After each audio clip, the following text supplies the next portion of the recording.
was with the disappearing act you pulled right as the trial ended. Were you looking for us, Navia? Well, this whole thing isn't exactly over, is it? I do feel that we're getting closer to solving the serial disappearances case, though. Don't you think so, too?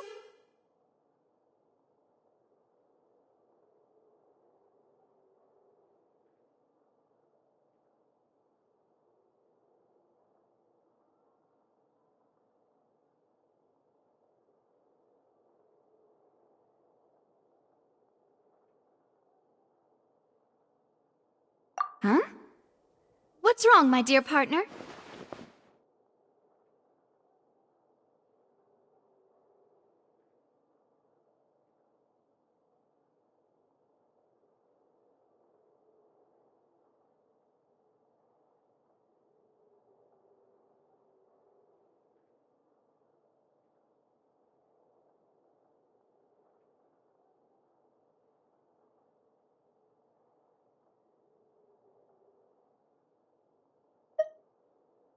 Besides, are you sure we're the ones who can crack a case that's been cold for decades now? And given that there's new evidence from the trial, there should be a trail of breadcrumbs for the Hydro Archon's people to follow now, right? Ah. I see. Well, I won't lie. I'm a little shocked to hear that from you. But I suppose you are just travelers who have only arrived in Fontaine after all. Sorry. I might have been too presumptuous. Don't say that, Navia.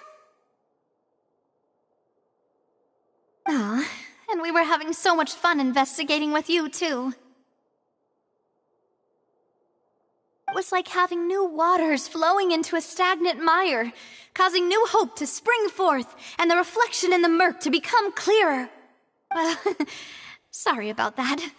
I'm a bit prone to nostalgia. Don't mind me. Wait, shall we have a farewell meal? You know, to commemorate our time as partners? Huh? Do we really need to get that formal? Well, guess you really did treat us as partners, huh? Well, I'd just like to have a proper ending to every important memory. That way there are no regrets later. Anyway, it would just be a meal, so it shouldn't take up too much of your time.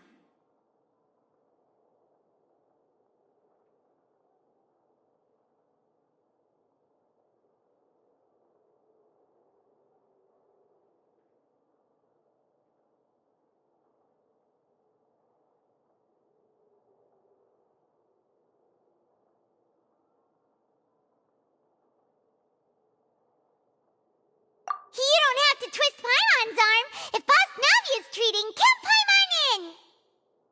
Oh, wonderful! In that case, why don't we return to the court of Fontaine and head to the Hotel de Boer? I believe we'll make it just in time for dinner. All right then, let's have our farewell meal!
I came here several times with my father when I was little. stopped eating here as often after growing up. I hope the food here will be to your taste. Oh, don't worry. We haven't eaten at a hotel like this in a while. Paimon's getting excited already. In that case, I'll go order for us first. Please wait here a moment.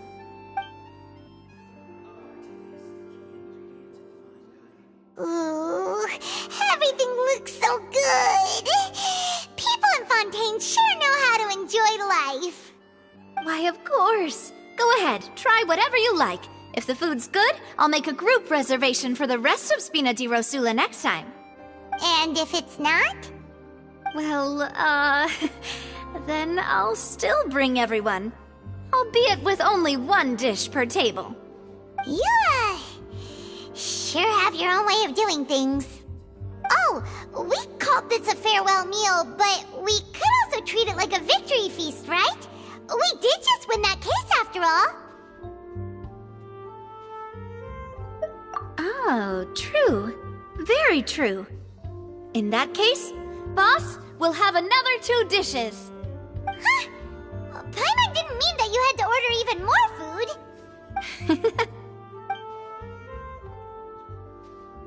Speaking of cases, do you think that the mastermind behind the serial disappearances will get caught soon now that this has all happened?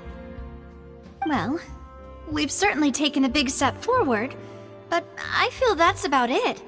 We know that there's an organization that means to dissolve these young women, but we still don't know what they are really after.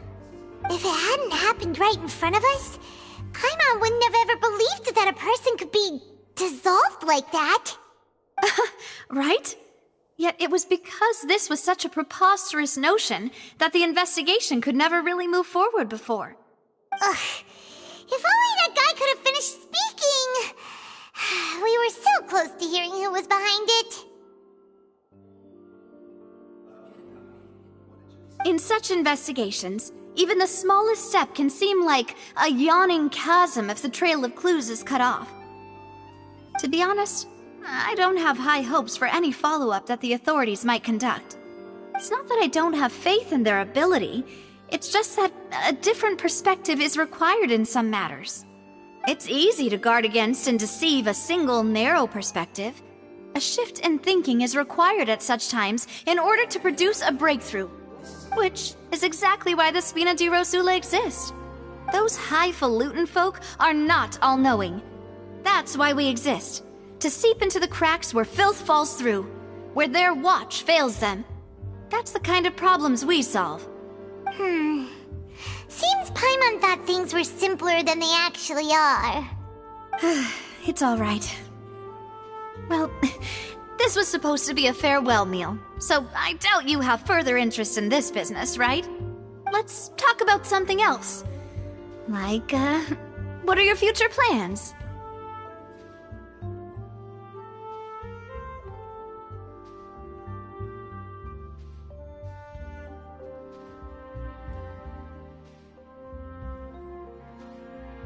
That's true. We didn't have a chance to speak to her after the trial ended. It didn't really seem like the right time or place to do it anyway.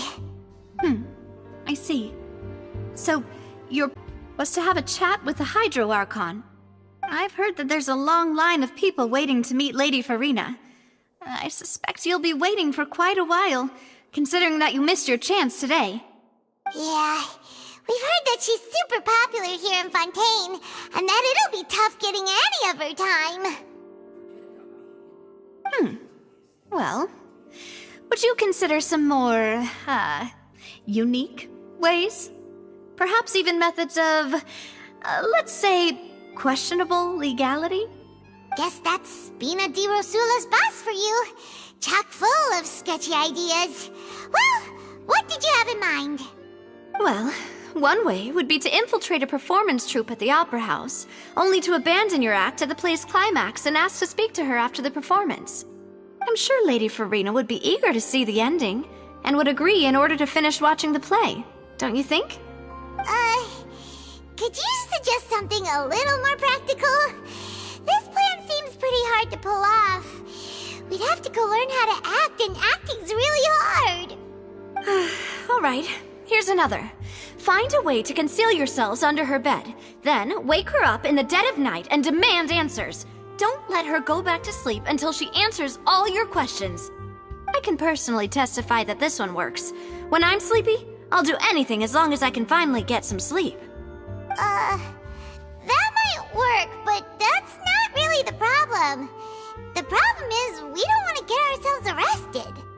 Ah, valid point. I overlooked that part. I was just thinking about leveraging a person's desire for sleep. All right, no more joking around. Perhaps you could... Oh, I don't know. Cut the line when she's on a break. You did defeat her in court, clearing citizens of hers from false accusations. False accusations she had nearly upheld personally. I imagine that she feels quite ashamed about the whole thing. You mean that if we catch her while she's on a break, she might be too embarrassed to refuse? Why don't we give it a try after this meal? You know, strike while the iron is hot and all. Huh? Paimon, did you drink my Fanta? Was this your drink?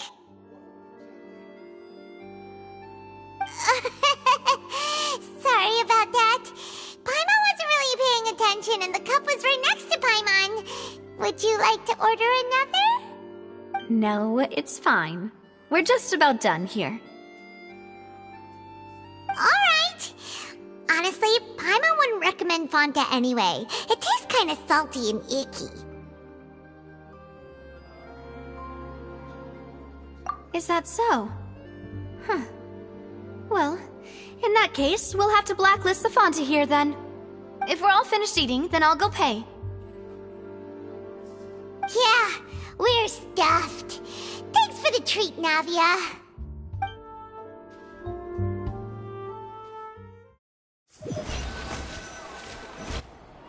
Oh, so full. Paimon can barely float anymore.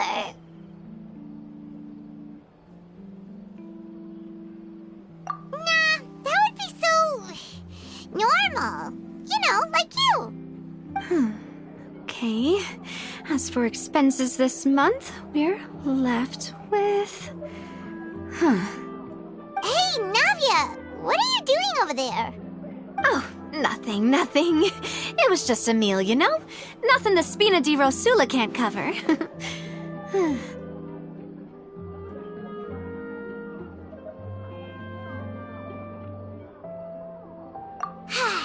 Let's get ready to try to meet the Hydro Archon again. Bye, Navia! So this is goodbye, huh? Well, if you do encounter any other trouble in Fontaine, you're always welcome to contact the Spina di Rosula. I'll give your request the highest priority. In any case, I wish you smooth sailing. I'll see you again, partner. See ya!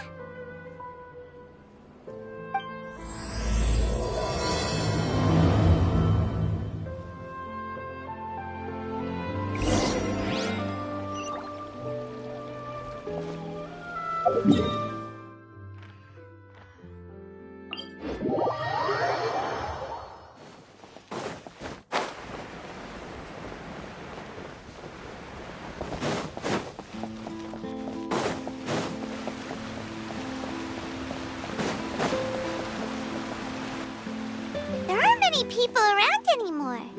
Looks like that boat we took to Araneus might have been the last one. Vache.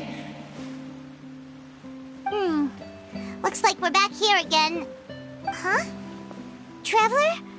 Are you hearing voices again? Ugh. That's kinda spooky. Are you sure we don't want to come back in the morning? Vache. Vache.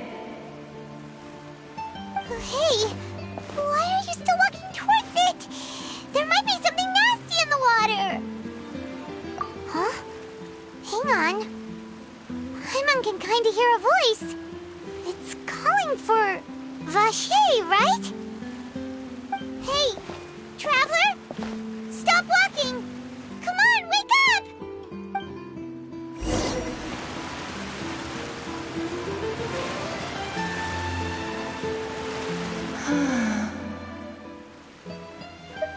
Dear Vache! No, wait. You seem to be someone else. Do you know Vache?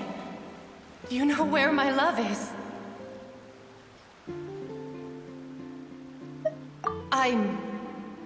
Wait. Who am I? I'm very sorry. I fear I do not know. My memories feel like they have been washed away like a flood. So many fragments dissolved amidst the tide, never to be recovered. How much have I lost?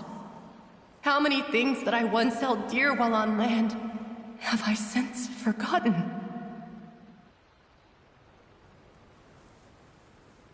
Yes, that is what I was once. But now, I am but the consciousness of one who is lost their form. I do not know how I came to be like this either. I only vaguely remember being covered in light blue water, and then all grew dim. I also remember going to many places. I loved adventure, loved exploring places of peril. No matter where I went, Vache would go with me. I knew how dearly he loved me, and I also loved him equally as much. But now, we can no longer go back. The pain of such parting, I never knew how heavy it could be.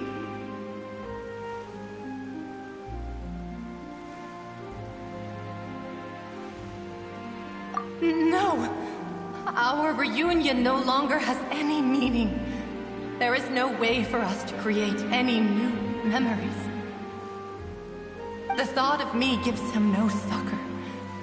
So let it lie forgotten beneath the waters. If you meet Vache, tell him not to look for me. Tell him to move on. That is the only thing I still remember.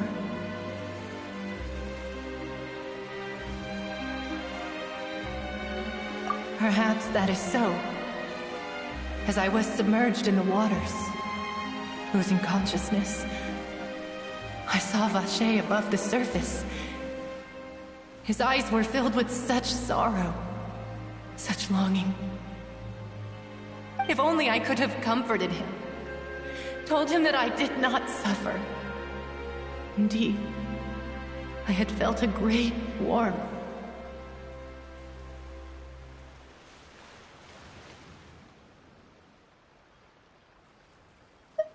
Is that what you call it? Dissolving? If anything, I consider it a form of release. It was a state of neither fear nor frenzy, with only an endless peace, like the water's still surface.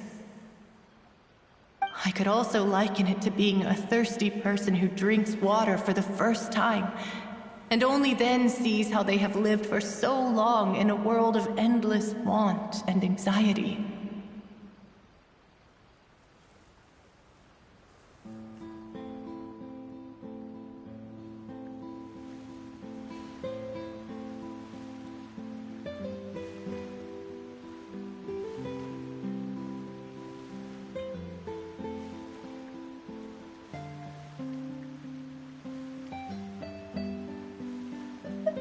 I think I hear your companion. It's time for you to go, I think.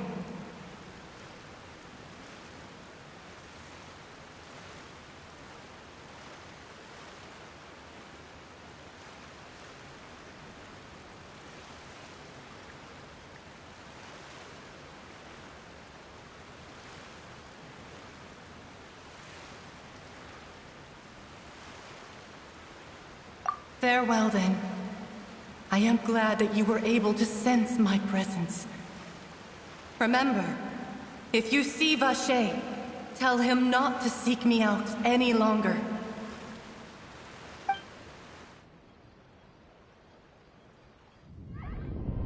Wake up! Come on, hurry! Navi is outnumbered!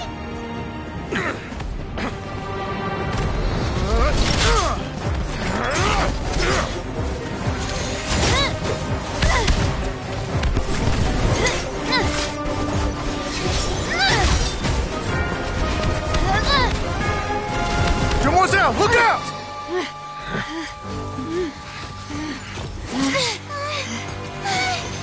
Dear God, it's a whole army of Gardamex.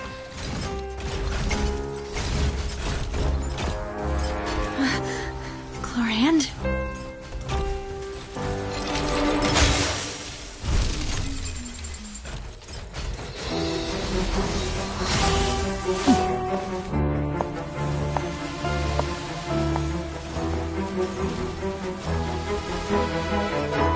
Quick, now's our chance!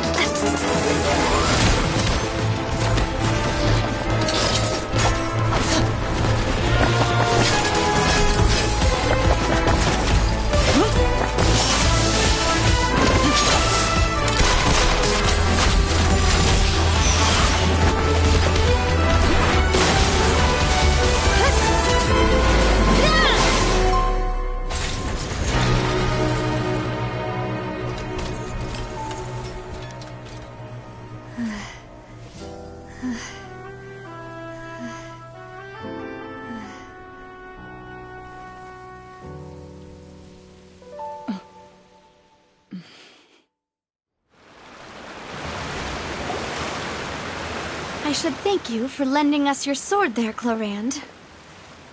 But before I do so, could you explain how you managed to show up here? I followed you. It seemed to me that danger has followed you more closely as of late. I believe that following someone without their knowledge is actually called stalking, is it not? Mr. Callus's last wish was for me to ensure your safety, and I will not betray his trust. He would do the same, were he alive today. Do not speak of my father! Sorry, demoiselle. Thank you for your aid, Miss Chlorand, but do keep an eye out for your manner of speech. I believe we all wish to avoid unnecessary emotional harm. Sorry, I did not consider your feelings. Whatever. What else do you know? How did you come to the conclusion that I'd be in grave danger?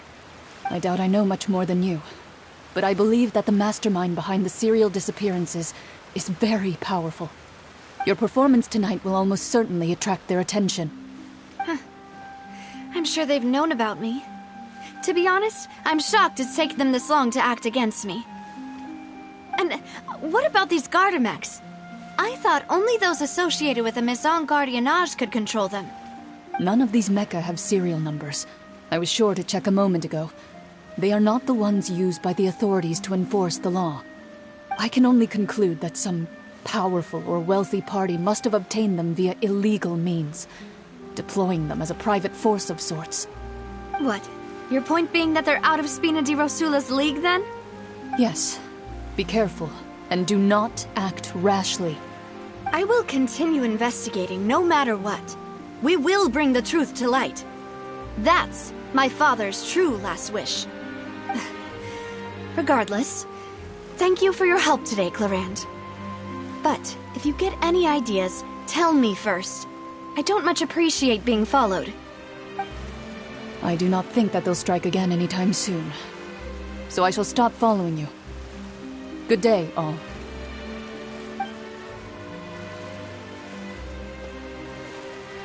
Right. I suppose that's the best news we've gotten today. Demoiselle, I believe that Miss Chlorand was being sincere with you. If we tried, we could attempt to thaw relations a little. I know, I just...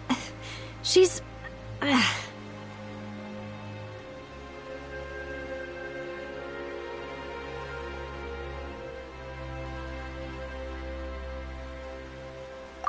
thank goodness!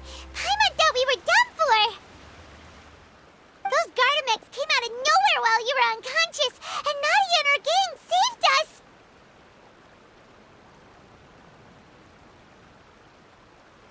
Oh, and there was that champion duelist named Chlorand who came out to save us too!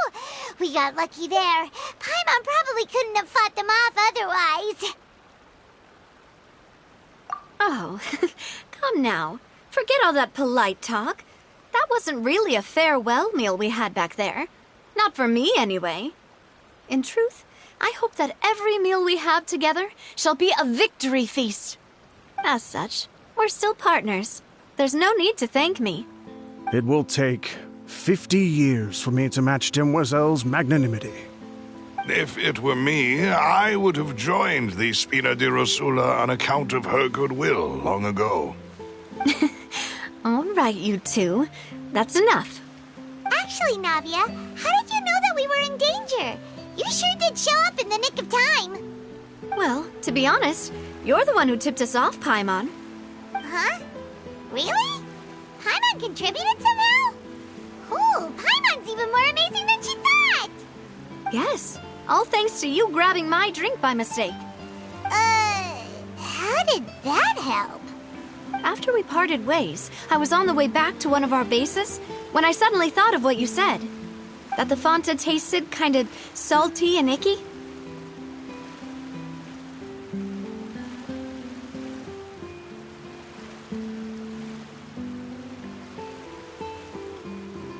Fonta only comes in sweet flavors, so how could it have tasted salty? The color of the drink, if I recall, had also been a bit off. So the Fonta had been spiked with water from the primordial sea? Yes. So, if you hadn't drunk that cup for me... Spina di Rosula is preparing the grandest of awards for you as we speak for saving the boss. Huh. Really?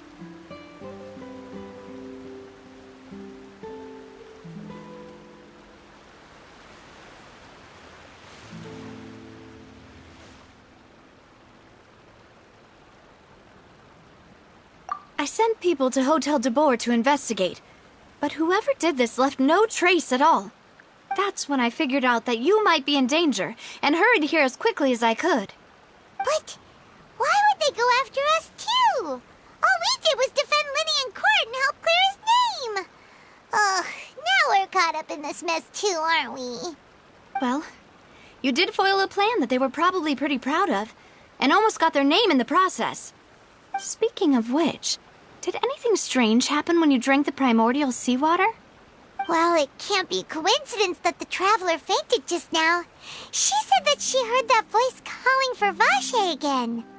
Oh, and this time Paimon heard it too, but it was real faint. Does this situation have to do with the primordial seawater then?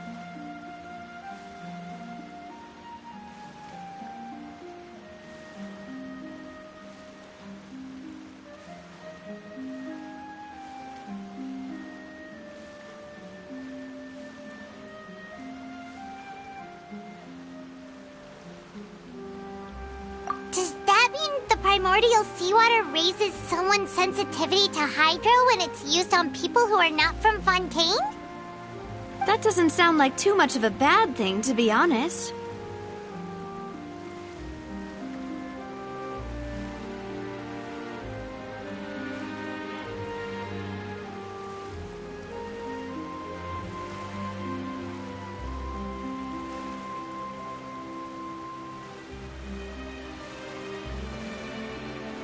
New intel? While you were out cold? Well, let's hear it, shall we?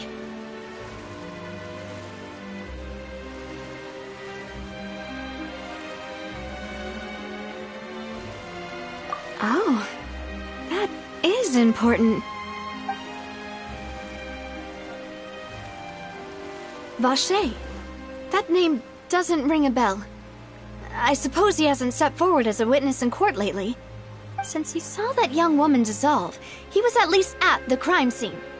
But he never gave testimony or any information regarding people dissolving in the primordial seawater. Could he have been threatened? Yes, thank you. This is very important information indeed. We will continue to investigate. Oh, you mean you'll help us investigate? Well, you did say that our farewell meal didn't really count. That means we're still partners, right? And besides, we're in this now whether we like it or not. You're not gonna let those people who targeted us get off the hook so easily, are you, Traveler? Demoiselle, do try not to look quite so pleased. You are the face of Spina di Rosula, after all. You talk too much. Well, in that case, let's head back to one of our bases, shall we? I'll arrange accommodations for you. We also have some plans to go over, and hopefully we can deepen our bonds as partners. But we'll take that one step at a time, I guess. Don't worry, you two. With us around, our base is definitely secure.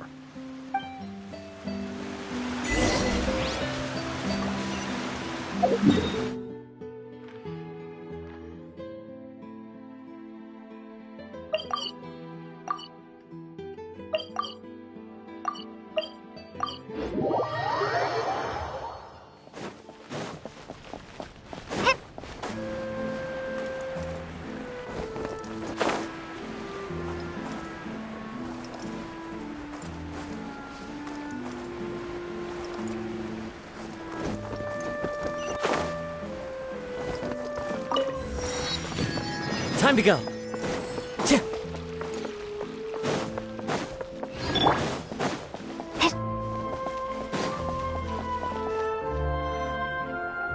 It's right up ahead, but let's make sure we weren't followed first. I've been keeping watch, Demoiselle. I haven't spotted anyone suspicious thus far. Very good. But let's not let our guard down for now. I shall find rooms for our respected guests. Thank you, Malus. Now, let's continue, traveler.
This is your base?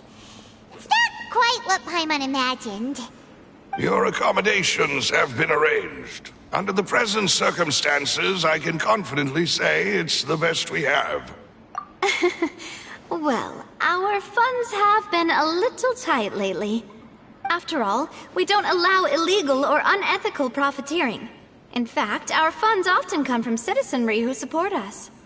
Seems like it's tough times for everyone. But if you have the support of the people, that does sound like it's worth it. To be honest, our financial situation was a lot better back when my father was in charge a few years ago. I'm afraid I'm not quite his equal. Your father... he was the previous boss of Spina di Rosula, right? How did he... Demoiselle, if you'll allow me to explain. No. I'll explain it myself. I suppose I couldn't run from this topic forever. And as partners, this is something I hope they can understand. My father's name is Callus. Yes, the same one they call Callus the Unfaithful in the streets. 3 years ago, he was accused of murdering his own friend. But he chose a duel to defend his honor instead of standing trial. He died in the duelist's ring. Oh no. But I do not believe my father was a murderer. I'm sure he was set up. At the time, I believed that if he only stood trial and was duly investigated, something amiss would crop up and prove his innocence.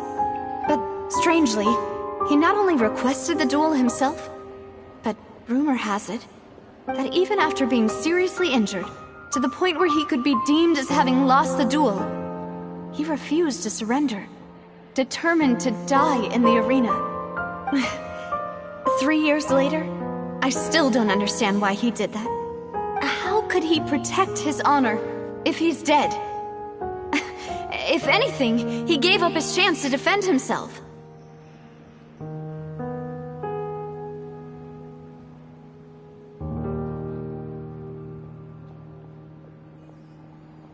The closest piece of info I have is that my father had been investigating the serial disappearances case at the time of his death. Ah, so that's why you're so determined to get to the bottom of that case. That's right. I've also tried to investigate the murder my father was implicated in, but I haven't found a single new clue in my countless reviews of the investigation records. However, I believe that if the murder case is related to those behind the disappearances, they must know something. I must know what really happened. Was my father coerced? Framed? Even if he really did kill his friend, I must get to the truth. If only he'd been more open with me when he was still alive. He even hid the fact that my mother died due to complications when giving birth to me. And now, here I am investigating his death. You really are a handful, aren't you, Papa? Demoiselle, please, if there is anything I can do, anything at all. I also will never believe that Master Callus murdered anyone. There are none whom I respect more than the two of you, Demoiselle. Master Callus did so much good in life, yet all it took was one murder case for him to be dubbed Callus the Unfaithful. Even our supporters decreased greatly due to that incident, hence our strained finances at present. Wait, if Callus was such a good man, wouldn't people at least be a little suspicious when he was accused? No. Perhaps people just revel in that kind of drama. It's not something exclusive to people from Fontaine, really. Everyone's like that. People love watching the evil turn over a new leaf, but they also enjoy watching good people fall into an abyss from one slip-up just as much. But how could... never mind. If Callus was really falsely accused, we have to find the truth. He didn't deserve to have that happen to him. There is one other thing. Master Callus's opponent in the duel was Ms. Clorand. Oh, her? Well, then, isn't that as good as saying that she was the one who killed him?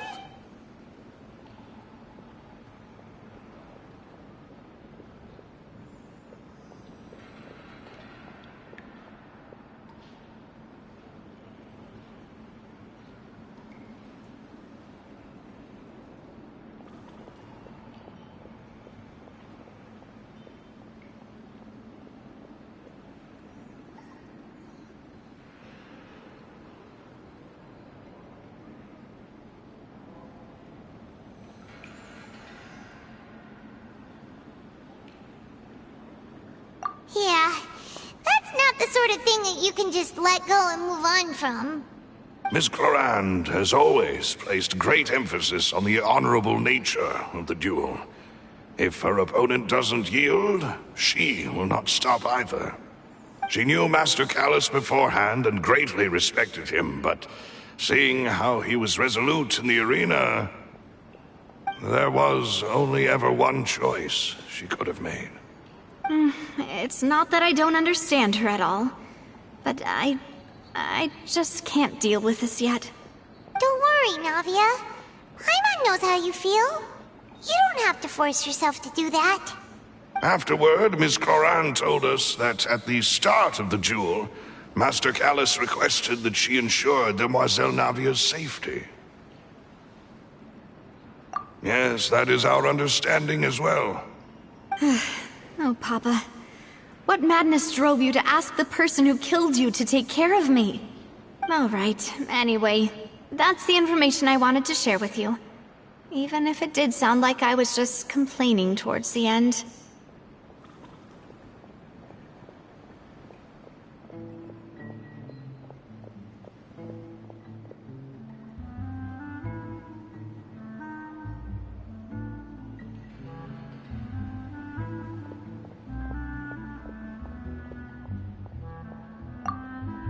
Thanks.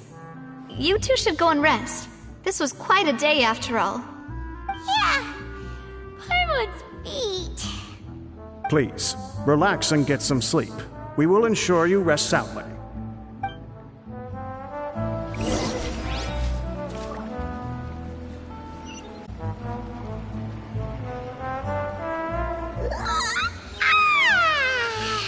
Paimon slept so well. This place feels almost too safe. Huh? Navia?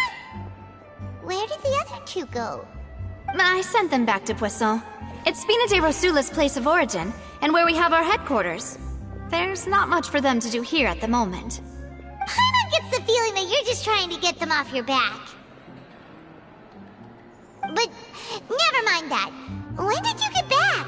Were you waiting here the whole time? No, I just returned after going out for a while. I did some investigating yesterday regarding the name Vache. Wait, so you didn't sleep at all? How could I after having such critical new evidence appear? Guess Paimon wasn't speaking for everyone just now, huh? Unfortunately, this name seems to have been wiped from existence. It doesn't seem to have a match anywhere. I suspect that those behind this have already taken steps to hinder an investigation from this angle. But that does prove that this Vache person is a key witness in the incident. Does that mean we're too late, though? No. There is one ray of hope. One place in Fontaine that they would find almost impossible to threaten, no matter how much they wanted to. And that is the archives kept by Chief Justice Neuvillette, a place where detailed files on all the cases in recent years are kept. If the Oceanette you met is one of the young women who went missing recently, we should be able to find some related information there. So Neuvillette maintains an archive of case files? Whew, guess that's the hard-working Chief Justice for you. In that case, let's go talk to him, shall we? Aren't you coming along, Navia? Did you get tired? No, it's nothing. Let's go see the Honorable Chief Justice.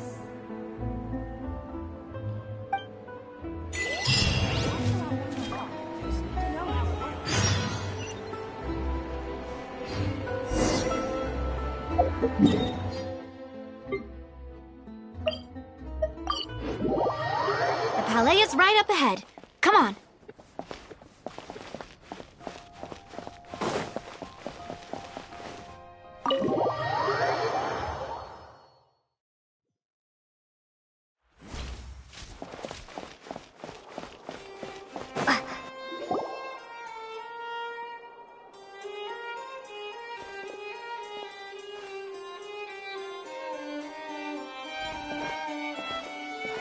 Halt! Please state your business here. The Chief Justice is presently occupied with official matters. This place does look pretty heavily guarded. Guess that proves that Neuvillette's files are really secure. Hey, don't you recognize us? Huh? Who are you? Just to be clear, I don't care who you are or who you might be related to. Our rules make no exceptions. See? They've got great discipline, too. Yep. Paimon can tell. If you're here just to crack jokes, I can point you towards the exit. Unlike some, we're busy, so please leave if you don't have a reason to be here. No. What I meant to say is, shouldn't you remember us from a few days ago? We were at the trial of the great magician Linny. Oh, yes, I remember. I read about it in the Steambird. You must be Linny's attorneys. It's all coming back to me now. We're here today to report and archive some information on a follow-up case. Huh, is that even a thing? Of course. Don't worry. We're here on official business. You can trust us. All right then, I'll let you through. The Chief Justice is just inside. Thanks so much.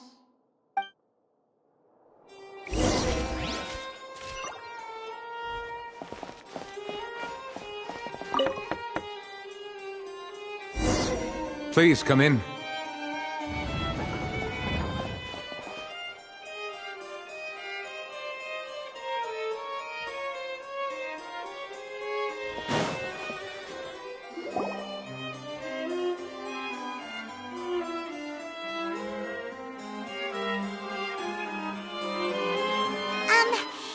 to barge in, Monsieur Nervalet. We only lied to get in because we didn't know any other way. It's all right. Please let me know how I may be of assistance to you. So you're not mad at us? We're looking for a man called Vacher. He may have been an eyewitness in the serial disappearances case. If we can find him, we may be able to unearth some key information on the case. Ah, I see. In that case, please wait here a moment while I browse through the files.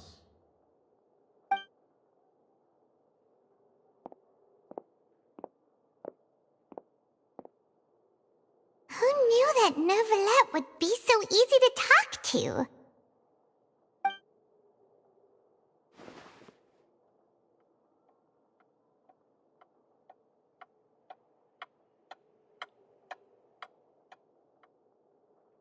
Unfortunately, I'm quite certain that no one by the name of Vacher has been involved in any case, criminal or civil, in the past several years. There are no records of him either in the files or in my memory. Traveler, what if it was really just a dream? Is that so? All right then. Thank you so much, Monsieur Neuvillette. We'll take our leave now.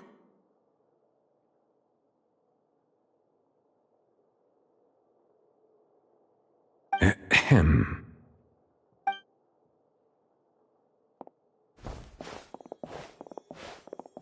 Miss Navia, I can understand how you feel. Your father, Callus, was a truly exceptional man. We deeply regret his passing.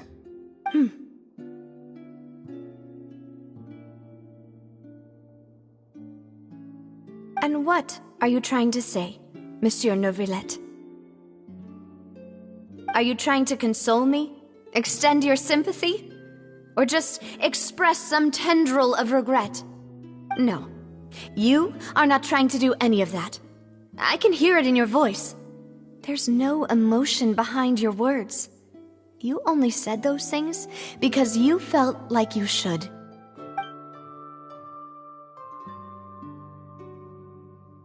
It's just like last time. After my father took his place in the duelist ring, I pushed through the guards to talk to you as a last resort. You even told me then that you thought there was something fishy with the case, yet you still allowed the duel to go ahead.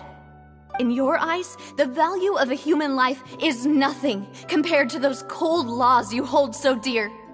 If you truly regret my father's death, then why didn't you call a stop to the duel? Why didn't you give me the power to stop him from throwing his life away? Why did you just let him die, despised and hated by all? Everything was hanging on a thread at that moment. Just the tiniest effort could have changed everything. There are still so many things I never got to tell him. So many questions he still owes me answers to. If you really have no heart, then just look me in the eyes. I, Navia, will show you the true meaning of regret. I'm sorry, Miss Navia. You and my father are truly alike. You keep all kinds of things in your heart and never say a word to anyone. It's not so much that you can't feel, but that you would never express anything. Oh well. In any case, everyone already knows full well the apathy of the Chief Justice. My apologies for taking my emotions out on you, Monsieur Chief Justice. Let's go, Traveler and Paimon.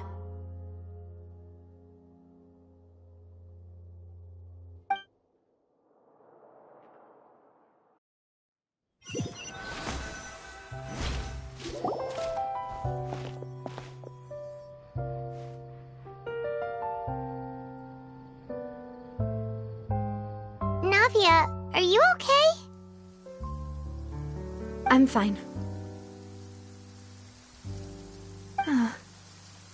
Rain. It's raining. You're right. Wasn't it still sunny when we went into the building? And there shouldn't be any active trials today. How strange. Now that I think of it, on the day my father was convicted of murder, it was also raining. What is it? Did you think of something? Yeah, he was outside. It was uncovered and the rain could fall there. Why? Do you think the rain could have affected the crime scene? That thought has occurred to us before.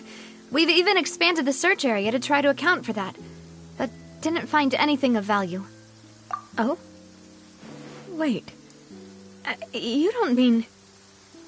So you're saying that the true murderer could have been turned into water and then got washed away with the rain? Yeah, and if that's what had happened, then no one would have believed your dad, even if he explained what he saw to the authorities. I really think I found a true genius for a partner. You're completely right. How did I not connect the dots earlier? All right, let's go to Poisson. With this new lead in mind, we'll get to the bottom of my father's case for sure. Yeah, we're gonna make progress for sure this time. Do you want to go with me now? Or do you want to head over by yourself later? Great. Let's go then.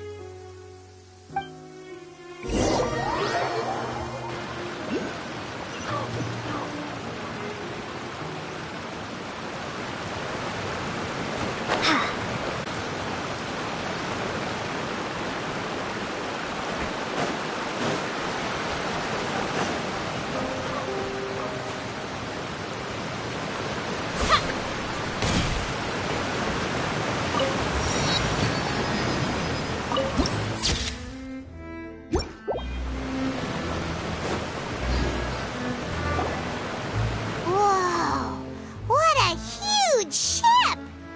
Why would a ship be anchored at a place like this? There's no need to be so surprised. While it may look like a ship, it's actually Spina di Rosula's headquarters. My father was the one who asked for it to be built like this. Perhaps our taste in exterior design is the only thing we occasionally had in common.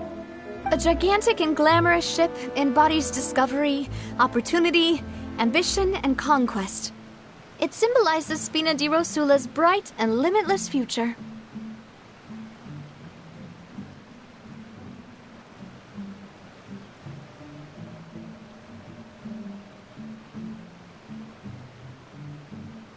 And Paimon thought you were bluffing when you said Spina di Rosula had a glorious past. Paimon was confused why a group with such a history would live in the sewers. But now that Paimon has seen this ship for herself, she's been convinced. Well, Poisson is where Spina di Rosula began, after all. It's our main base, our home.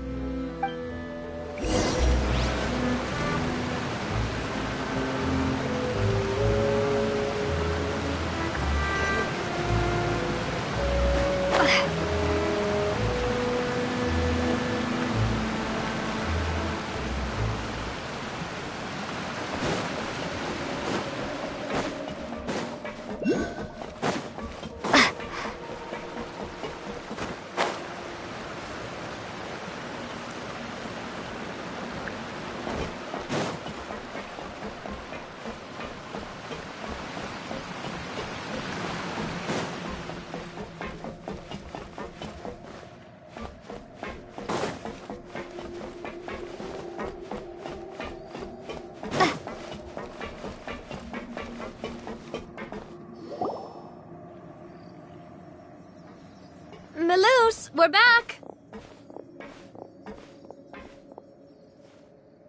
Apologies for the wait, demoiselle, and our most important partners. You said before that you still had some business at the court. What brings you back to Poisson so quickly? About that. It's because my partner here reminded me of something really important. You see, what if my father's case had something to do with water from the primordial sea? You still remember, right, Melus? On that night, it was raining? Yes, the case was quite similar to that of Mr. Linney's. Both were what you'd call impossible murders. Could you tell us a bit more about what happened before? Yeah, of course. Many years ago, something called synth began to gain popularity in Poisson. At a glance, it was a kind of drink that could excite your mood and produce many pleasant hallucinations. Wait! Didn't that guard guy who turned into water also mention that the primordial water could be used to produce some kind of potion? Yes, he did. Considering what we know now, it's almost certain that synth is created using water from the primordial sea. If you drink synth for an extended amount of time, you'll suffer many side effects, such as losing the ability to focus or control your emotions. And if you were to stop drinking it completely, you'll experience flashes of paranoia and anxiety while lacking energy to do anything. It's an extremely dangerous substance. As he oversaw Poisson, my father was compelled to put a stop to synth abuse and called for a complete ban of it. Boss's uncompromising attitude incurred the synth vendor's wrath, but no matter how much they threatened or bribed him, he refused to yield. Not only that, Boss became determined to find the mastermind behind the synth operation and put an end to the problem once and for all. Yes, but the enemy was very cunning. So he could never get anything out of the dealers, all of whom only sold the stuff and weren't privy to the rest of the operation. Recognizing that, my father decided to contact the dealers in secret and cultivate personal relationships with them. Finally, he was able to convince someone to become his informant. The man's name was Jacques. He felt greatly ashamed about his work after seeing many families destroyed by synth abuse. That night, my father hosted a banquet at his countryside estate. He planned to meet up and exchange information with Jacques over some food. But then, we heard 2 gunshots from the courtyard. We raced to the scene and found my father, still holding a gun, and Jacques, who was already dead on the ground. Huh? How did that happen? Aren't they on the same side? Sounds just like Lenny's case, doesn't it? In both cases, the culprit seemed obvious, but neither appeared to have any motive at all. Looking back on it, though, I now believe the most important clue was something we all overlooked at the time. There were pieces of clothing left at the scene. Precisely. It's all thanks to you that I made the connection now. Back then, we all just thought they were some costumes that Jacques used to disguise himself at the banquet. But, considering it now, it's almost certain that they belong to a third person at the scene. With one extra person, we'll also need to reconsider why the 2 shots were fired. You're right. We still don't know what happened. But my intuition tells me that we're on the right track to figuring it all out. I'm finally headed towards the truth. Jacques was an empathetic man who was infinitely remorseful for his past actions. It's unlikely that he turned on Boss with 0 warning. I think this third person is probably the key to the full truth. On that note, however, even though this will not please you, demoiselle, as your and your father's butler, I must still offer a word of warning. Our opponent is insidious and cruel. They are extremely difficult to deal with, and Boss has already lost his life trying to bring them to justice. Even though Spina de Rosula has lost most of its former glory, Poisson has welcomed a new time of peace, and we have been allowed to live out our lives. There is no need to follow your father's path. It would be both wise and in line with Boss's wishes to step back and give up on the case. If that's indeed what he wished for, then he should have told me that himself. Was I not the closest person to him? And yet, I was the one most kept in the dark. What was the point of him dying without sharing any of the secrets he knew? Did he manage to protect anything in the end? Synth is still here. Callus the Unfaithful is still his epithet. And Spina di Rosula is barely getting by. Nothing has changed. Did he think I'd just accept his meaningless death and live out my life just as meaninglessly? I've never accepted that. Ever. Not since that day, and certainly not now. I want to find out the real answer for everyone's sake. For the missing girls, for the victims, and for myself. Navia. This is indeed the best moment to act. Your partner appears to be quite reliable, and more importantly, Demoiselle, I think you're also ready to take this on. So you do know something else, Maloose? Yes, I do. In fact, even before that banquet, Boss already knew of the connection between Synth and the serial disappearances case. But what drove all the tensions to the boiling point was the revelation that you, Demoiselle, had been selected as the next target to disappear. What? Boss also didn't tell you that he had been diagnosed with a rare illness. The doctors told him that he had no more than 5 years left to live, and the serial disappearances case caused him great anxiety. 5 years was nowhere near enough time to resolve this long-standing conflict, but once he passed away, all the danger would pass on to you. Knowing all of this, he decided to use one final intimidation tactic before his death. He claimed to have already gotten his hands on some key incriminating evidence for the other side, and even told some members of Spina di Rosula about the details. But as long as you remained safe, he would not share the evidence with the public. If something were to happen to you, then he and all those he told would immediately expose all they knew about Synth and the disappeared victims. Right, so nobody would be able to get off scot-free. As we've seen, Boss's tactic has worked. Even though Boss has been gone for a long time, the other side has not tried to take Demoiselle's life. No, I don't believe it. He never appeared to look sick to me. No father wants their daughter to see them weak and haggard, especially someone as proud as Boss. To him, dying in a duel and suffering lasting dishonor as the unfaithful was still far preferable than losing face in front of his daughter. So he chose to die in silence, so that he could protect me. I'm afraid you're not understanding this correctly, Demoiselle. What Boss wanted to hand to you was not a parasol, but a sword.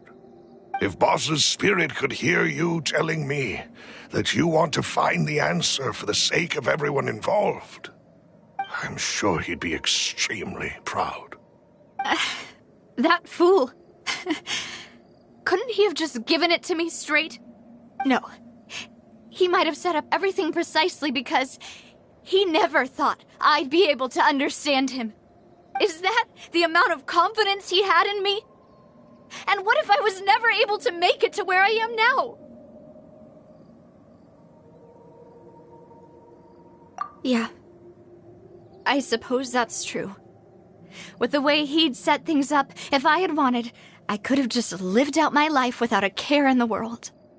But thankfully, he rarely talked to me about complex matters, and thus understood little of me as a person. In this case, he really didn't need to give me an easy way out. Maloose, what was the key evidence that he shared with you? It's the location where Synth is produced. Essentially, it's the enemy's headquarters. When he was threatening the enemy, Boss didn't share the specifics of the incriminating evidence he found. But if you want to use it against the enemy, you'll still have to take several things into consideration. Why? If we know where the place is, can't we just go storming in? You mustn't forget that we're fighting against a mysterious and dangerous organization that's been in operation for decades, their headquarters. We also have no idea what kind of evidence we may be able to find inside, nor what people we may be able to capture. But a single visit to their headquarters would be tantamount to a formal declaration of war. The worst case would be that we leave empty-handed, but also open ourselves up to full retaliation. Then, in that case, why not work with the Fontaine authorities? Well, you saw one of them dissolve during Mr. Linney's case. We have no idea just how thoroughly they may have been infiltrated. Huh. That's true. Seems my father really had no choice. But things are different now. It should be a lot easier to prove the other side's guilt, now that we've connected Synth with the disappearances case. You sound like you've put a lot of thought into this, Maloose. I am the butler, after all. I live but to serve the boss and Demoiselle's will.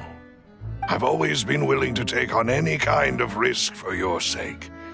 But considering my relative lack of ability, I've spent my time keeping secrets, performing basic investigations, and waiting for the right time to come. Thank you for all of that, Maloose. Have you discovered anything new in the past few years? Let me think.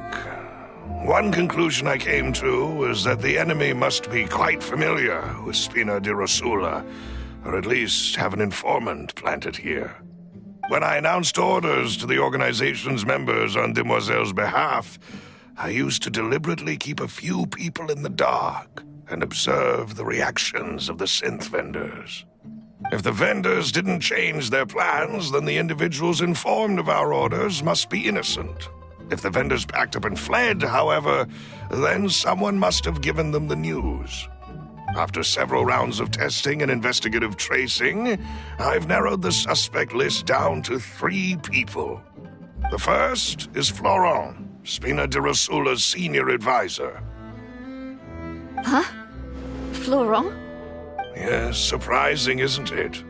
He was one of the people Boss trusted the most, which also means that he was someone who understood Boss really well. Thanks to his position within Boss's innermost circle, he always knew our upcoming plans and could thus avoid capture this whole time. There's someone else like him too. Marcel, the head of Confrérie of Cabrières. Uncle Marcel. It's a guild in Poisson. Boss helped it to grow to its current size and prominence. In the beginning, they were only reselling some daily goods, but now they're one of the richest guilds around with a lot of business connections in the city. So, they're like a sister organization of Spina di Rosula? Yes, you can say that. When we were fighting against the synth dealers, they provided us with plenty of support. It's a bit difficult to imagine someone using their own money to hunt down themselves. The final suspect is Thierry, the man responsible for coordinating information between Spina di Rosula and the guards. Although the guards mostly leave us to our own devices, there are still many activities we have to report to the local authorities. Since Thierry is always in the know about our current activities, he could theoretically always plan one step ahead. I see. These are all people who I communicate with quite regularly. To think that the enemy we've been fighting against has been right next to me all along, among those I trust the most. It's almost too hard to believe. If you want to investigate them, please take every precaution to not alert the quarry. Judging from our experience, the enemy is extremely cautious. Of course. And thank you, Maloose. You've provided us with a lot of great information. You're too kind, my lady. I'm just doing my duty. And before I forget, proving Boss's innocence would also mean clearing him of blame in Jacques' death. After that incident, Jacques' wife and daughter were taken into the Spina's care. They still live in Poisson today. If it might help, you could also pay them a visit. I can make the necessary arrangements. Oh, thank you so much, Maloose. You really are the best. A new case awaits, my dear partner. I hope we can work together to uncover the truth and end this case once and for all.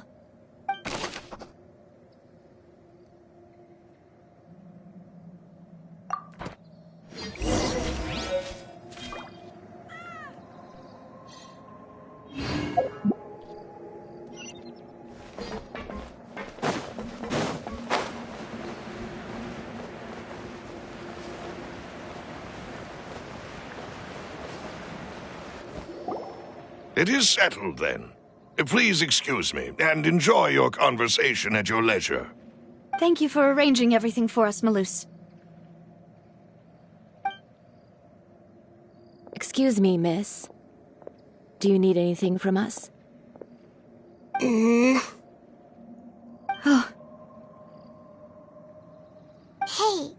Navia's all quiet. This isn't like her at all.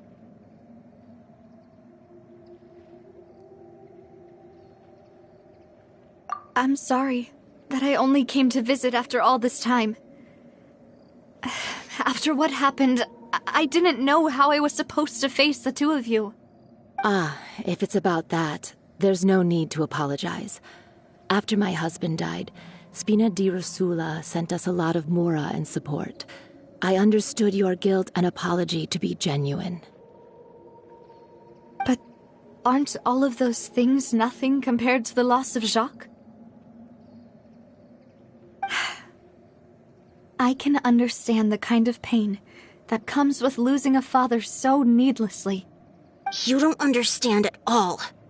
I didn't know how to face you, because I didn't know what I could possibly bring as a consolation gift. I know only the full truth could bring closure to you, and to all of us. I'm sorry. I appreciate the sentiment, but you don't have to carry all that guilt. On the matter regarding my husband, my daughter and I have more or less found our answer already. Would you mind sharing it with me? I really can't believe that my father could ever bring himself to shoot Jacques. I always knew that my husband's money was earned through others' suffering. He told me countless times that if he could turn back the clock, he would never go into the synth business again. He had many regrets, and felt that he took the idea of providing for his family too literally. For the longest time, he thought Mora was everything. So when Mr. Callis came to him with a proposal, he accepted it almost immediately. He tried to be as careful as he could, but even so, he was still found out by the higher-ups. They found out about his betrayal?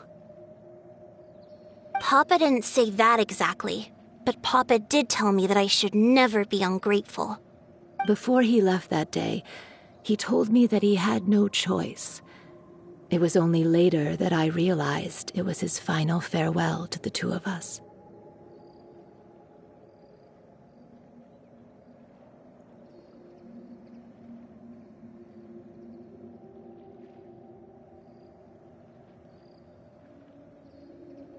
I don't know that for sure, but you could say that's the conclusion I eventually came to.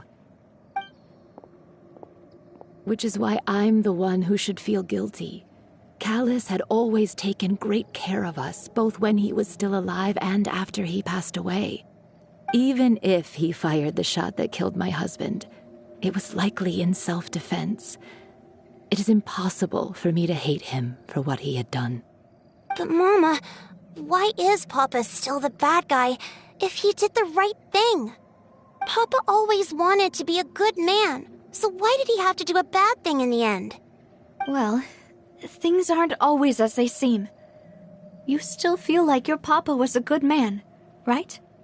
Yeah, Papa was a really good man. The best in the whole world. Then you should hold on to that. If a good man had to do a bad thing, then he must have had his reasons. Regardless of whether he left you a parasol or a sword.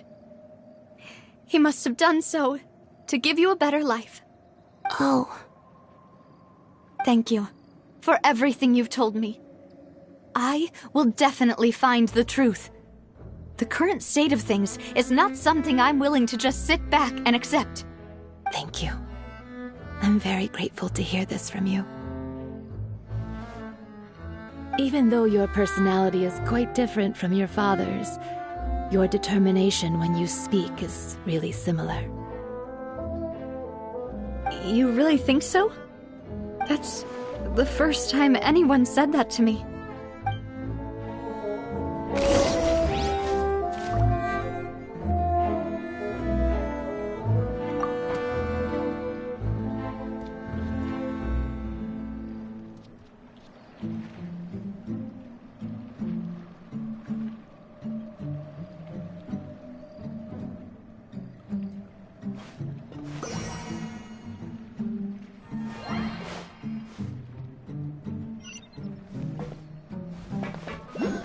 Are you okay, Navia?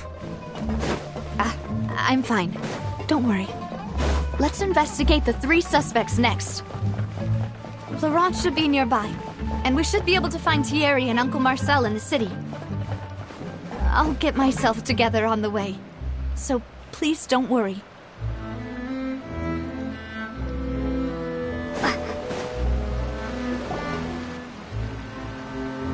Greetings, boss.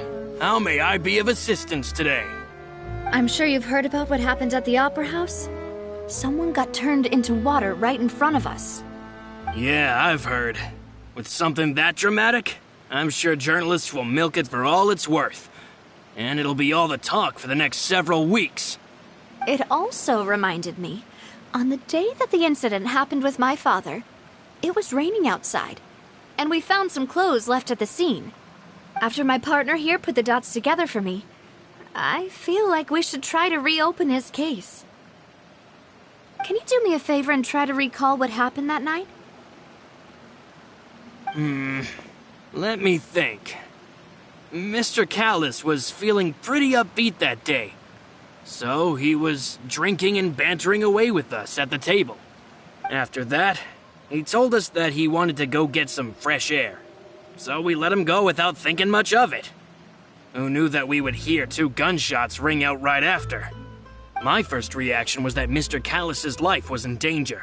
So I grabbed my holster and made a mad dash toward the scene.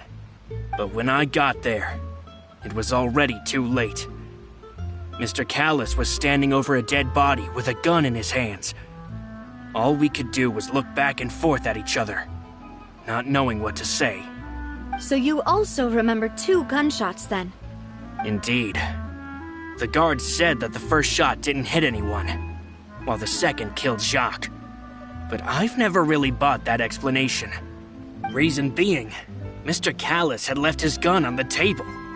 I even made sure to confirm that before running to the scene. But according to the guards, that doesn't mean he couldn't have had other guns on his person. About the clothes left at the scene that you mentioned, do you think there was a 3rd person there who was turned into water?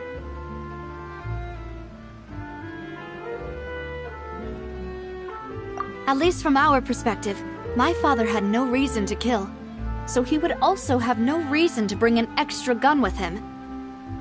The gun he was holding probably belonged to Jacques, or a 3rd person on the scene. Yeah, that makes a lot of sense. So you're saying Mr. Callis ended up with the gun because he seized it from one of the other guys? But hold on.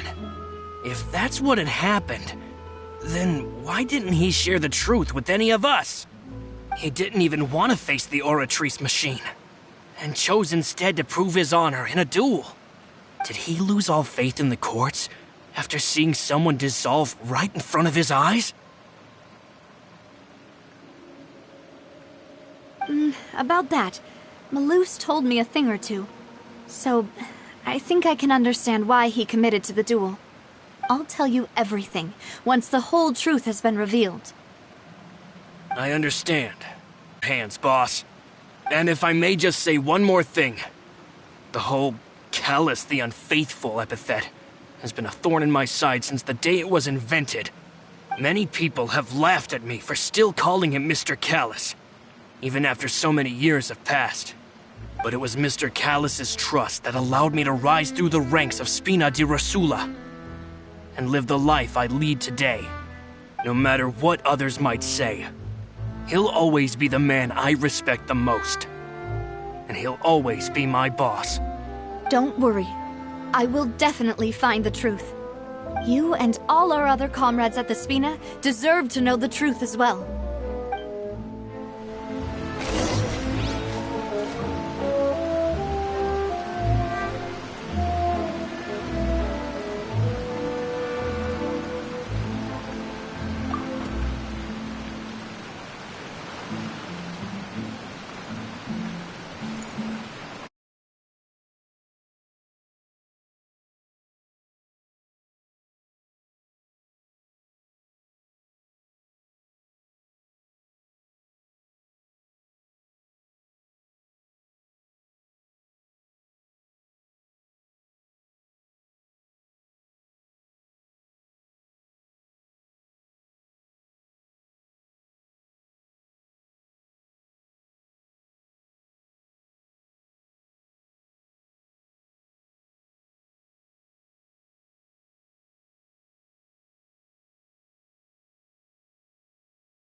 Hey, Thierry, it's me. Oh, now, what brings you here, Miss Navia? I've heard that you made quite the name for yourself at the Opera House. Oh, so you've caught news of that already. Oh, okay. Hey, I'm also a member of the Guards, you know. The way you make it sound, people would think I was sent off to Poisson because I had done something wrong. Are you sure there isn't a little bit of truth in that? Under normal circumstances, shouldn't you have been called back to the city already? I mean, where I work is really up to me. Let's just say I enjoy the ambiance of Poisson. Callis did a fantastic job running the town, building Spina di Rosula from the ground up and clearing many obstructions in my way. It would be next to impossible for me to find a similarly easy but high-paying job in the city. Anyway, enough chit-chat. Are these two friends of yours? You, here for some formal business? Yes. These two are my partners. What happened at the Opera House made us realize that Linny's case and my father's may be related. We're trying to reinvestigate the details of my father's old case. Ah, I get it. You think there might be more to the case now that we know people can be dissolved into water, right? I was also flabbergasted when I first heard of it. If you want to go through the original files from your father's case, I can help you look for them. That'd be much appreciated. Thank you. Actually, I have another question. Do you have the authority to dispatch Gardamex? Of course. Without them, I couldn't possibly handle Poisson on my own. Why do you ask? We definitely can't use them to forcefully get more evidence for your father's case. Well, you see, just recently, we were attacked by a horde of unnumbered Gardamex in the city. So, if you hypothetically wanted to do something against me, all you would need to do is get rid of the mecha serial numbers and send them after me. Then you think too highly of my abilities. Dispatching mecha is very different from controlling them. If I had to make an analogy, when you order a dish, the chef will make it for you. You can ask the chef to cook, but not to massage your shoulders or carry your baggage. If you try to make unreasonable demands, the chef would just think you're out of your mind and ignore you completely. The same goes for me and my Gardamex. Removing a serial number is also not as easy as you might think.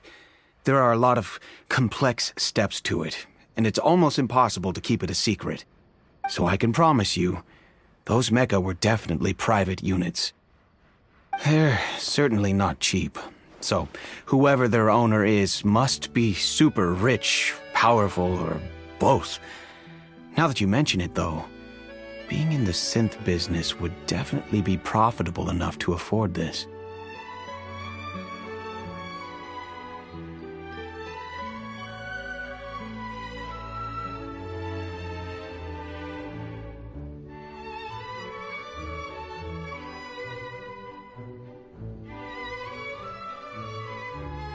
Oh, then you're officially in the clear, Thierry.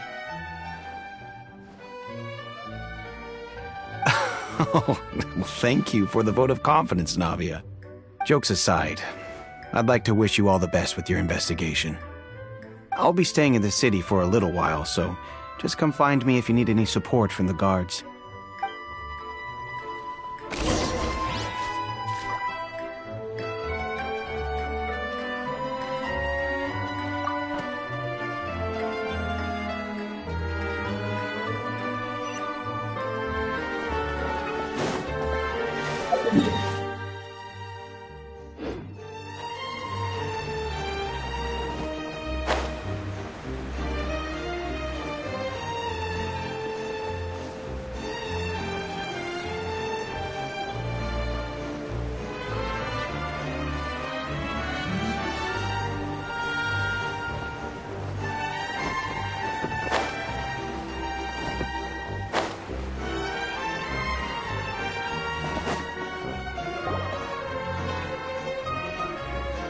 Hello.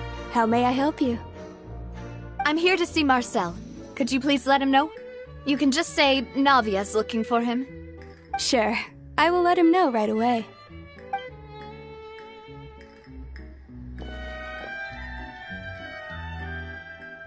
Navia, hello. Sorry to keep you waiting.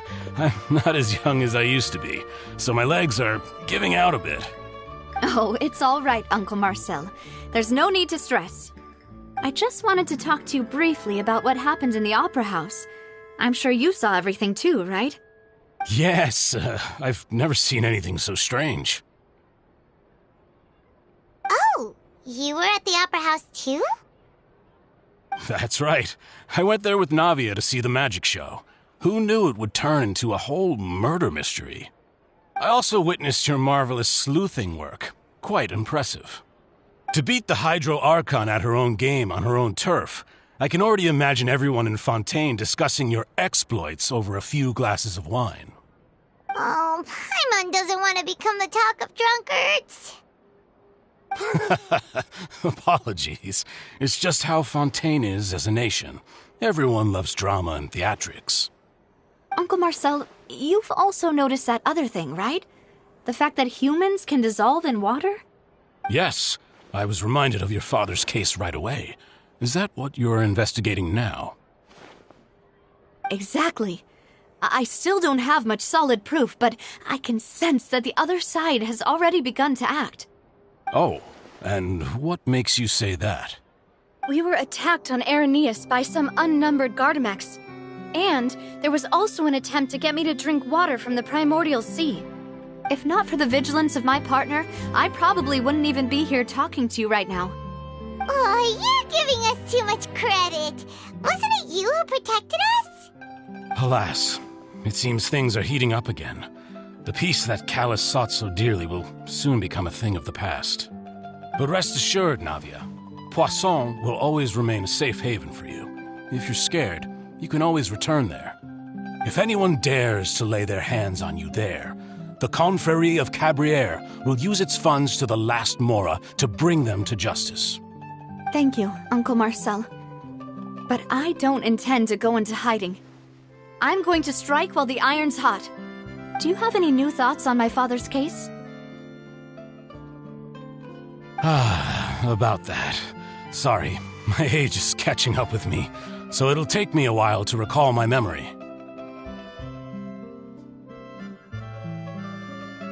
The Confrérie was responsible for that banquet, so I was out and about the whole time making sure things were running smoothly. I didn't even have the time to drink with the guests. Then I heard the sound of a gunshot, and the rest was history. Oh, it's okay. No need to push yourself.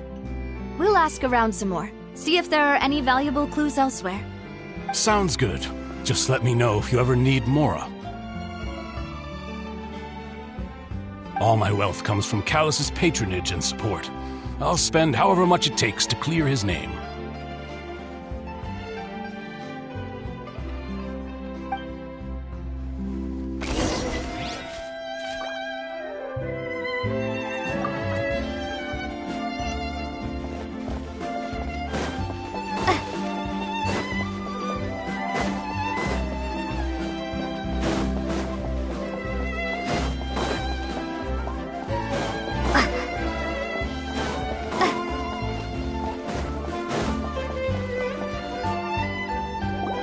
We've talked to all three suspects, purely based on their conversations with me. None of them sounded particularly suspicious. I suppose that's to be expected, though. If a single conversation's all that's needed to find them out, then my father wouldn't have needed to investigate the case for so many years. Anyway, even though we didn't make a breakthrough, let's still compile what we were able to find. But where should we start? Ah, you're right! Flora mentioned that Callus probably only ended up with the gun because of circumstance. That makes sense. According to Jacques' family members, he already told them that he had been discovered, and that he had no choice before he left home that day. If I had to guess, he probably received an order from the synth boss to kill my father. Had he refused, he and his family's lives would have been forfeit. So... Oh? And why is that? Ooh, that's a good point. Jacques probably already knew that he was just being used as a tool for murder. And once he had completed his mission, he'd be of no more use to his boss. Huh. So, what would make more sense from his perspective would be to turn his back on the Order and seek protection from my father. Makes sense. But without evidence, that's still just a theory. Besides Jacques, the attack from the Gardamex has been bothering me quite a bit as well. It's obvious that our enemy has become more antsy after the secret of the primordial seawater was revealed. Do you think he knew, even then, that we'd follow this lead to the end? Given everything that's happened since, it's quite possible. But who among the 3 suspects would have the ability to control privately owned Gardamex?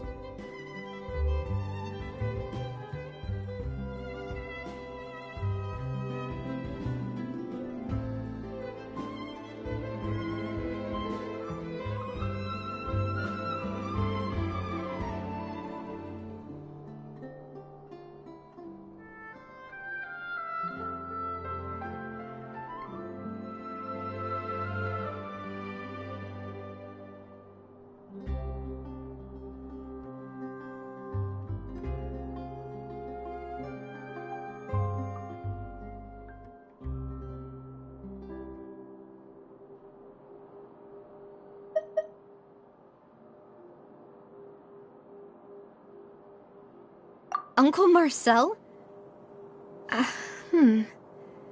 My father did really trust him. And they worked together on a large number of projects. Maybe that's how he got to know Jacques. And with funds from the Confrérie, he could also afford a large number of Gardamex. It's still really hard for me to imagine, though. After all, Uncle Marcel has been around since I was just a child. Also, wouldn't this mean he has been spending a whole lot of mora and energy to fight his own synth business?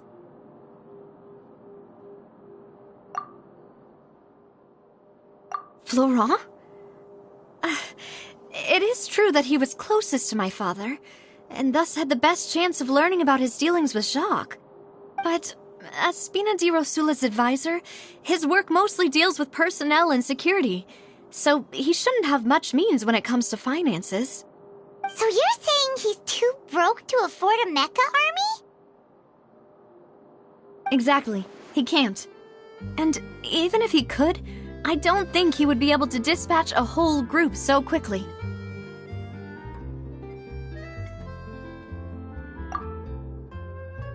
Thierry, you say? Huh. It is possible that he's figured out a way to convert the Gardamex for personal use. But I didn't feel like he was lying when he was talking to us about the mecha. I also don't think he'd be able to keep that kind of tampering under wraps. Yeah, had he actually tampered with the mecha, we'd be able to prove it with a simple check of the guard's inventory. If the mecha were taken from the guards, it should be pretty easy to find out when and how that happened. Who could it be?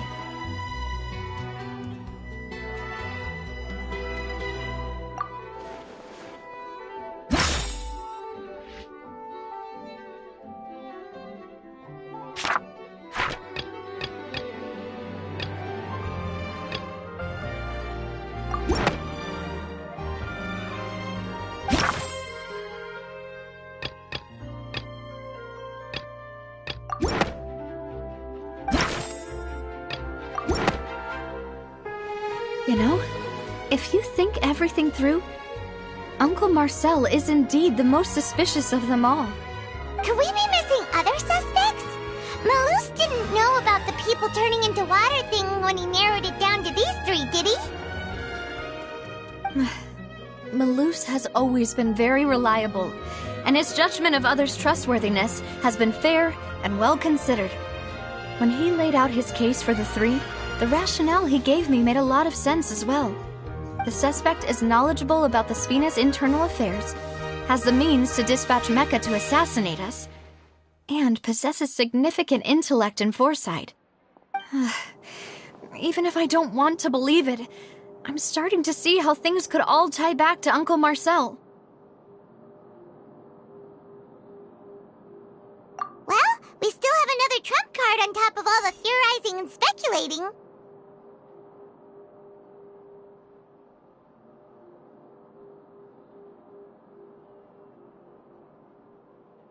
Yes, Malus did say that charging straight in there would be extremely risky. But we don't have any other options right now. We need far more solid proof before we can hope to go charging in on our enemy. Navia, here you are. Oh, I've been looking for you. Huh? Aren't you the guy from the guards? Did something happen? Yeah. News came from Irenaeus just after you left. We've got another trial on our hands. Wasn't that place built specifically for holding trials? What's so newsworthy about this one? I know. But they said the person they're putting on trial is a Fatui harbinger called Tartaglia.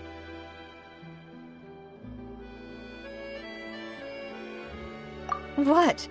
Is that someone you know? Yeah, we know him. Maybe even a little too well. Well, he's been accused of being the true culprit behind the serial disappearances case. It's absurd, don't you think? Wait, how? None of our investigations have had anything to do with him. That's what I thought was strange about it, so I came to tell you the news right away. If the charge against him stands, then it'll be next to impossible to get the guards to support any of our planned investigations. Right, because they'll think they've already found the culprit.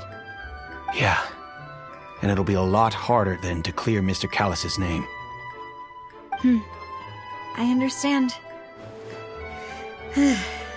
Well, partner, what do you think we should do? We still haven't found any conclusive evidence.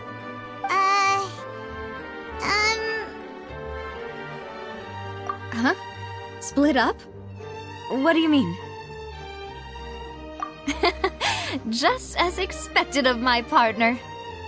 Since this is a trial about the serial disappearances case, the culprit's attention will be focused on Irenaeus, leaving his home base wide open. You're right. This is our best opportunity. All right then, let's do this. I'll stall them at the Opera House and charge Marcel as the true culprit.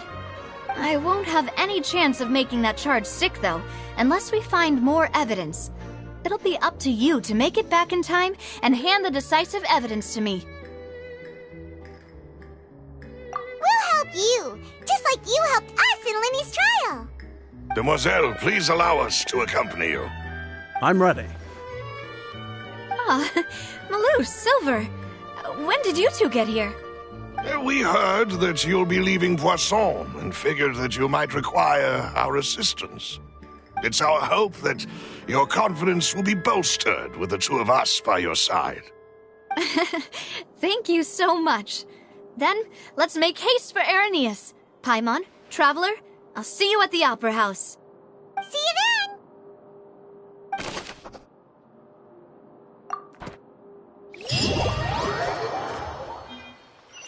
Now that Navia has set out for Irenaeus, we should also get going.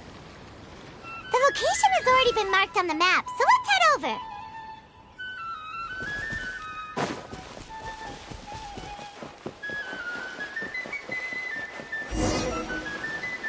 Huh.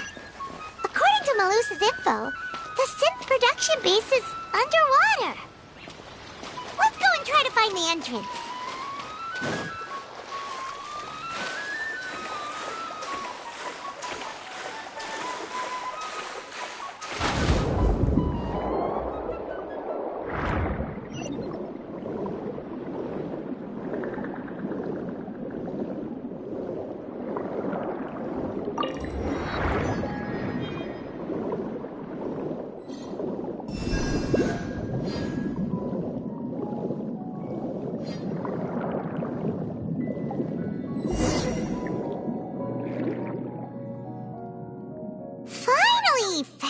it. Huh. So this is the entrance that leads to the synth production base. It sure doesn't seem out of the ordinary at all. Ah, you're right. An important place like this is bound to have a ton of protective measures and mechanisms. Navia's probably arguing up a storm right now to stall for us.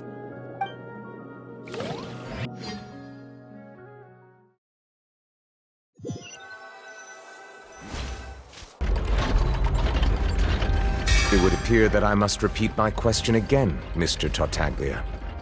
Do you accept the charge that you are the true culprit behind the serial disappearances case? To be perfectly honest, I don't understand your country's complicated court system, or the reason why I'm being charged with something I've never even heard of. However, I did hear that people who have been charged can choose to participate in a duel to clear their name. Is that right? In which case, as long as I accept the charge, I can have an all-out fight with that champion duelist Clorend, right? I've got to admit, that's one of the most enticing offers I've ever received. When I privately sparred with her last time, she was obviously holding back. Real disappointing. Hey! Don't you understand? You're currently the prime suspect for a major case. This isn't the place for you to be looking for fights. Oh?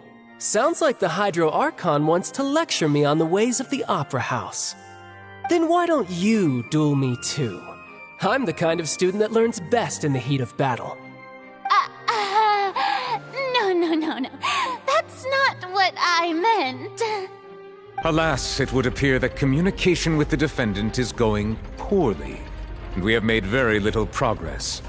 In that case, let me explain everything from the very beginning again.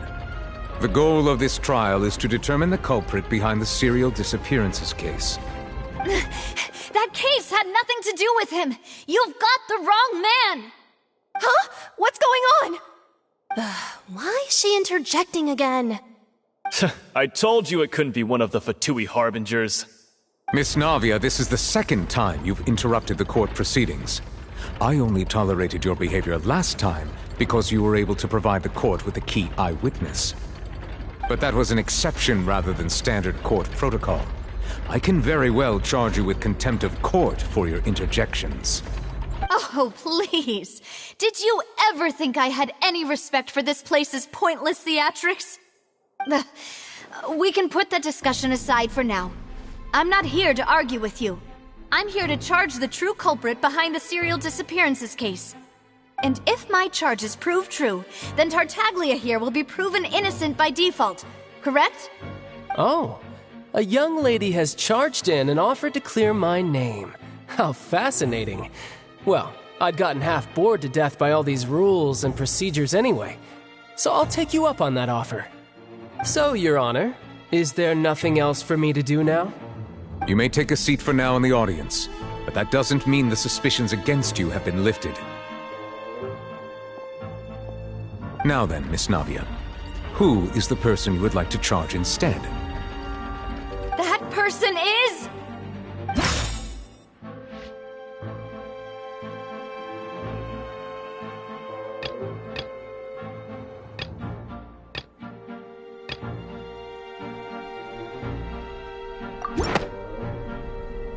Marcel, the head of Confrérie of Cabrières! Huh? What confrérie? Never heard of them in my life. I've heard of them, but weren't they Spina di Rosula's sister organization? Oh, is this going to be a friends to enemies type situation? Please let me remind you, Miss Navia, that charging someone is an incredibly serious matter. Committing to the charge also means taking on the legal responsibilities associated with it. And if the charge fails, depending on the circumstances, you may also be charged with the crime of making a false accusation. Knowing this, do you still wish to charge this man? Yes, I do. In that case, I declare the charge to be valid. Miss Navia and attorneys, please take your places on the court. Members of the guards, please contact Mr. Marcel right away so that he may stand trial.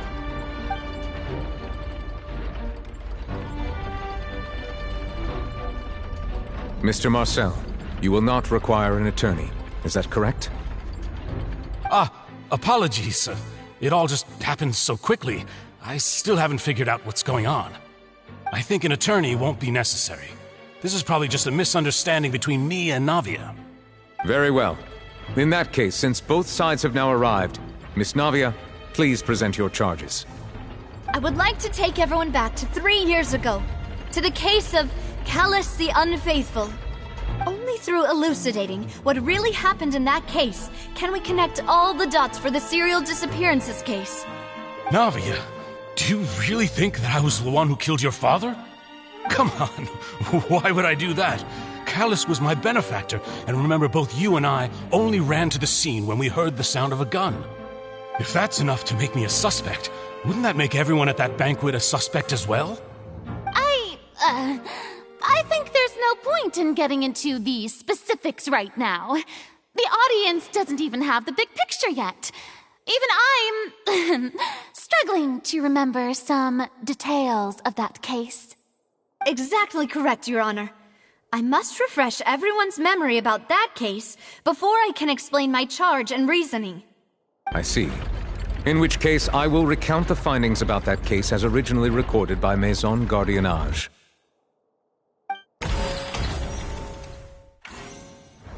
On the day of the murder, Spina di Rosula hosted a large banquet in a countryside estate owned by the Confrérie of Cabrières.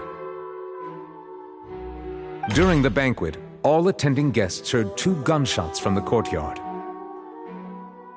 When the guests arrived at the scene, they found the primary suspect, Callus, holding a gun, while his acquaintance Jacques lay dead from a gunshot wound. The guards' investigation did not recover any other firearms from the scene. As a result, they concluded that the suspect's first shot must have missed, while the second must have taken Jacques' life.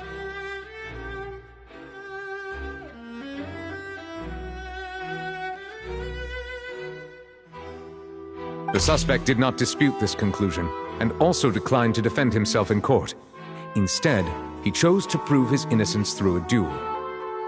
Callus was defeated by champion duelist Clarande in the ensuing duel, and soon succumbed to the injuries.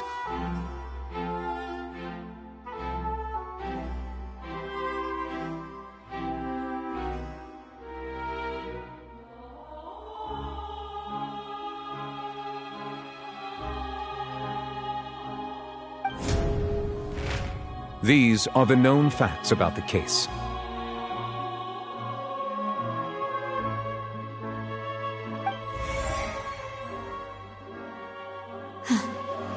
The one with the motive to kill was Jacques, not my father. And even so, Jacques still had no reason to pull the trigger. In truth, the third person shot Jacques first, and was shot in turn by my father when my father seized the gun from him. After that, the true culprit turned the third person into water, erasing all traces of him from the scene. Thank you for the summary, Your Honor. Of course, the guard's conclusion appeared quite sensible to us at the time. However, we should revisit the case now that we've gained new information about the abilities of water from the primordial sea.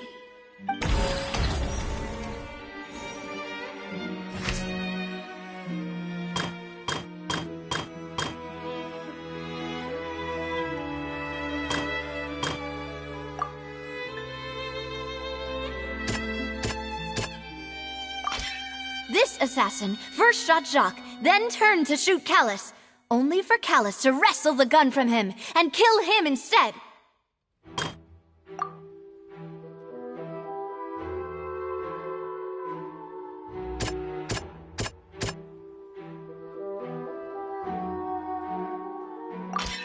A pile of clothing was found at the scene.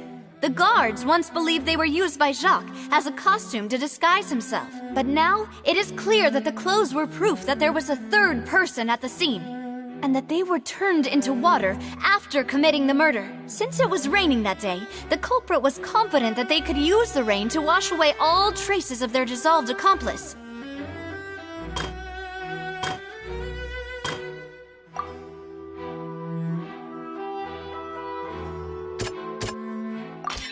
The testimony of the victim's family confirms that Jacques had thoughts of assassinating Callus when he set out for the banquet. However, in the end, he reconsidered, and instead shared everything with Callus, hoping to seek the latter's protection. Unfortunately for Jacques, the true culprit had already considered this possibility, and had sent out another assassin. Realizing this, the true culprit caused the hired assassin to dissolve into water, leading everyone to believe Callus was responsible for Jacques' murder. This is the true version of events.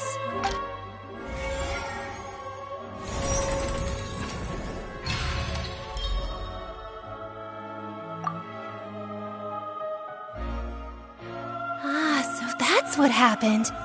Wait, your D has been used for all these years? What a great theory. It also explains Callus's and Jacques' respective motives. I guess they didn't shoot each other after all. Mr. Marcel, you are the one being charged with the crime. You should provide a rebuttal if you wish to prove your innocence. But I think I agree with everything Navia just said. In fact, there was nothing in her speech that directly implicated me. Then, may I ask some questions? In my opinion, we primarily need to determine two things. One, do you have the evidence to back up your claims? I'm afraid not. At least not at this very moment. Boo! If you don't have any evidence, you should just go home! I may not have the evidence with me, but I know where I could go to collect it. If we look up the deserted clothes against a record of people who went missing around the same time, we should be able to find a match. Considering the serial disappearances case, the guards probably kept careful records of all missing persons from around that time, regardless of age or gender. That makes sense to me. Monsieur Neuvillette, I would consider this to be a reasonable investigative direction. Why do I feel like Farina's acting a little differently today? Maybe she's scared of embarrassing herself again? Alternatively, she's become more diligent after charging an innocent citizen in the last trial. My second question has to do with the ensuing duel.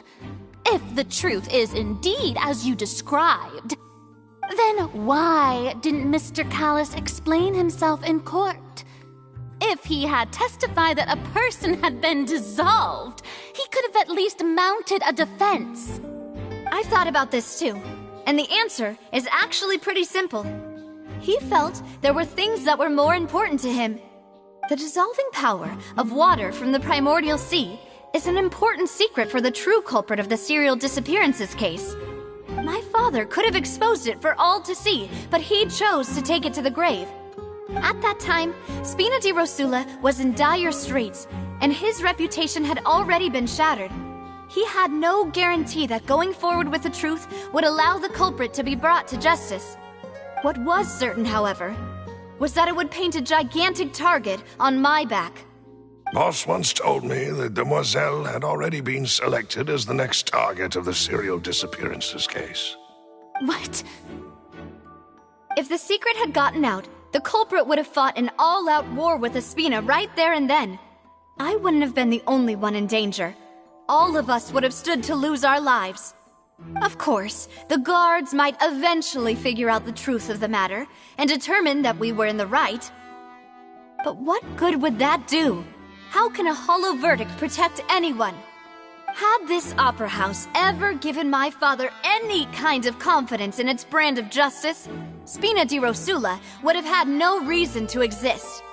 But by staying silent, we retained the ability to deter our opponents and continue the stalemate. I was able to become Spina di Rosula's president, which made me harder to target, as well as giving me more time to grow and learn. And once I have figured out the truth and stepped up to the challenge, I will do what this opera house cannot, and restore my father's truth and honor back to him. So, you mean to say, your father intended to die in the duelist's ring? That's right. Do you have any proof? Of course. All you need is to ask his opponent, Clarand. I don't need your apology. your guilt, or your support from the shadows. You don't have to do anything for my sake. But since he entrusted his will to you, Clorand, you should tell us the truth about his sacrifice. So, during the duel, did you believe that Callus was intending to die? Yes, I did. As a champion duelist, I've fought many battles and taken a countless number of dishonored lives. In my line of work, I've seen all kinds of people give their all for the faintest hope to continue living. Some were determined, others passionate, and some even manic and twisted. Just one look and I can tell if a duelist is hoping to live or if they're looking to die. I hereby swear on my name and honor as a champion duelist that Mr. Callus never intended to leave the ring alive. Since that's your testimony, I have no more questions. It appears there really are good grounds to reopen this case. I concur. However, Miss Navia, you still have not explained the link between your father's case and the serial disappearances case. Right? What she said was fascinating, but kind of beside the point. Wait, weren't they just talking about the serial disappearances case? Of course, Your Honor. The two cases are connected via a matter of timing. In my father's case, the culprit intended to kill both Jacques and Callus. As a result, they planned to act after hearing 2 gunshots. And, at the end of Linny's trial, the culprit also only dissolved the victim in front of everyone because they realized they were at risk of being identified. The culprit could only time their actions so precisely if they were already at the scene. Coincidentally, Marcel attended both the banquet and the trial. So that's why you suspected me. Even after hearing your reasoning, I still can't help but find it a little preposterous. I'm used to it, though. You've always been an impulsive and sentimental child, Navia. It's one of your most endearing traits. No need to appeal to pathos. I won't try to refute your points one by one, but even if everything you just said was true, can you prove that I was the only person present at both events? On top of that, does a person have to be physically present to control the timing? Can't someone remotely monitor the place? Don't know what she can say to that. I know that even with that, you might still think you can reduce the list of suspects with some further investigations until I'm the only one left on the list. Alas, who won't feel at least a little hurt by an accusation of murder from a girl you see as your own daughter? But if I were to dismiss this completely, you'd also think I'm not being considerate of your feelings. Ah well, let Uncle Marcel teach you another lesson. Do you know what the biggest flaw in your reasoning is? I suppose you're gonna tell me anyways. It's timing again. I'm a businessman by trade. From that standpoint, there's no reason for me to kidnap young women. It's a high-risk action with nothing to gain. In addition, I left my home in Snezhnaya when I was young to come to Poisson and work in some trade. My business only thrived when I received Callus's patronage. But the disappearances began before I ever stepped foot in Fontaine. I do apologize, Demoiselle. This was my mistake. No, it's not your fault. I'm sure he had come prepared. Is there anything else you'd like to say? Would you like to check the date of my first business license against the first known case of the serial disappearances? You can also take a look at my border entry records, or ask my friends and family when I left Snezhnaya for the first time. Could those records and testimonies do something to appease the unspeakable anguish in your heart? Seems like she got the wrong guy. At this rate, Navia will be convicted for falsely accusing him. I think you've done a superb job of dissecting your father's feelings as he neared the end of his life. But aren't you going against all of his wishes and expectations right now? He wished for you to become more rational, collected, and conscientious, instead of dwelling only on your own feelings. Once you've learned to be more considerate of others' feelings, and to stop rushing headlong into things, you'd have met most of his expectations. This isn't just about me, and it never has been. The biggest difference between me and the rest of the victims is that I still have the ability to search for the truth, while that same agency has long been taken from them. The people whose families were destroyed by synth abuse, the people who lost their loved ones to the serial disappearances, and the people who suffered tragic ends due to their sense of justice. Many people's images are flashing before my eyes. I'm sure some are coming to those of you in the audience as well. And whose image do you see, Marcel? Is it a man named Vacher? Oh, so you do know that name. I'm merely surprised you'd suddenly say the name of someone I've never even heard of. I was waiting for you to say that.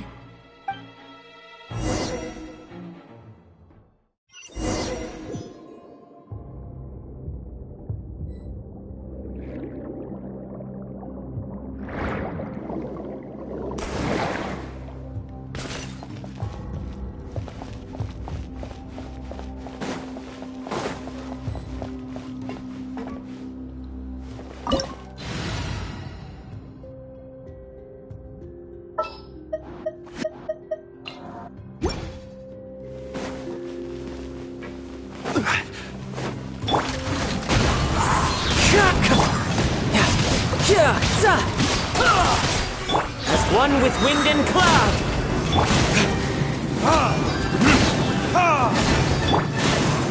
One with nature! Burn!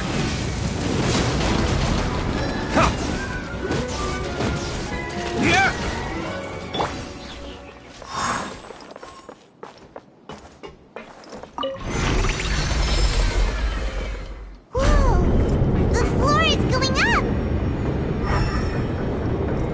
Because of this mechanism in the middle? That guy really prepared a lot of stuff for this place.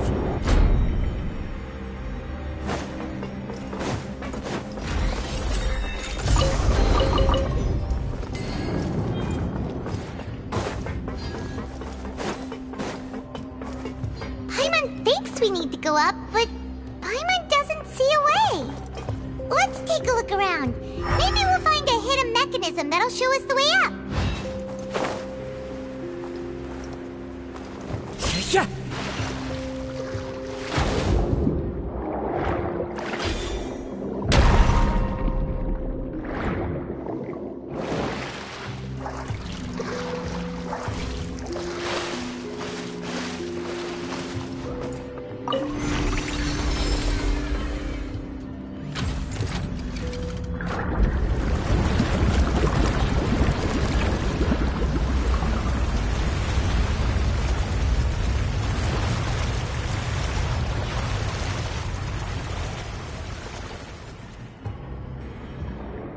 The water level is rising! Now we can swim to the top! But this is still a ways away from where we need to go.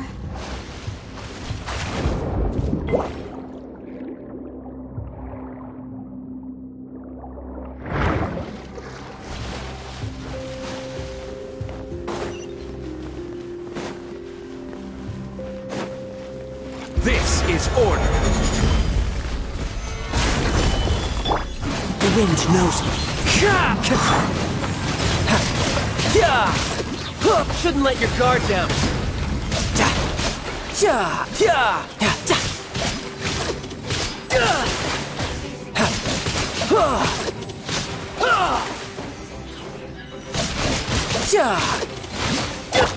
One with nature. Clouds high. The birds call. Gather. Time for retribution.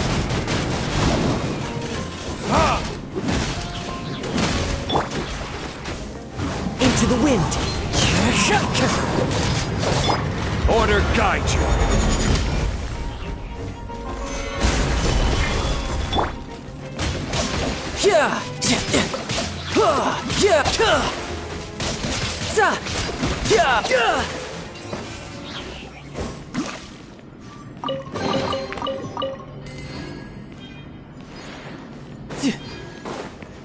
Now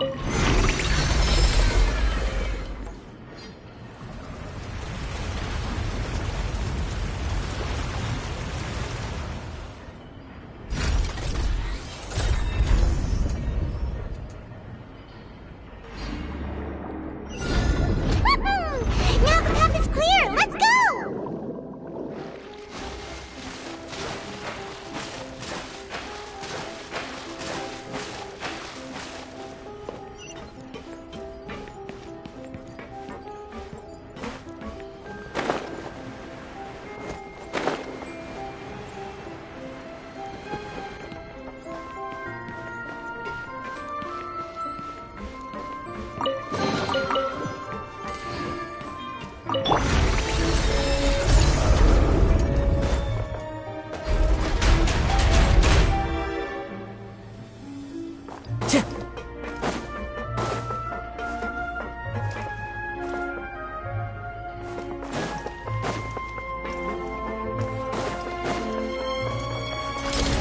One with nature. Loaded gears.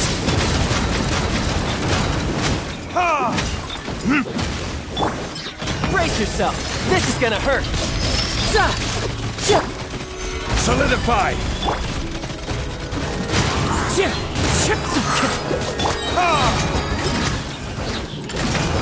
As one with wind and cloud. Into the wind.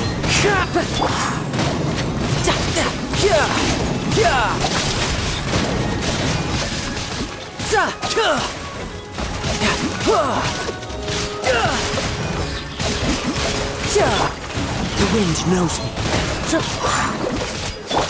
This is order. Gather! You can run, but you can't hide.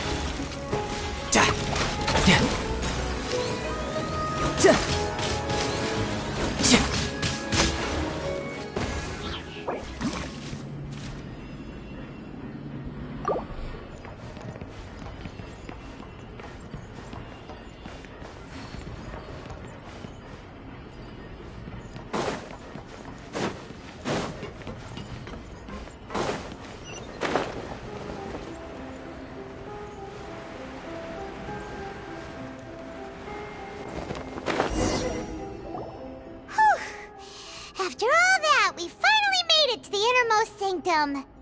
Though, as expected, the mastermind isn't here.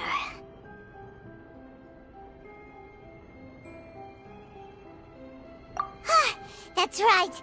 Then let's hurry up and find some evidence so we can get back to the Opera House and help Navia.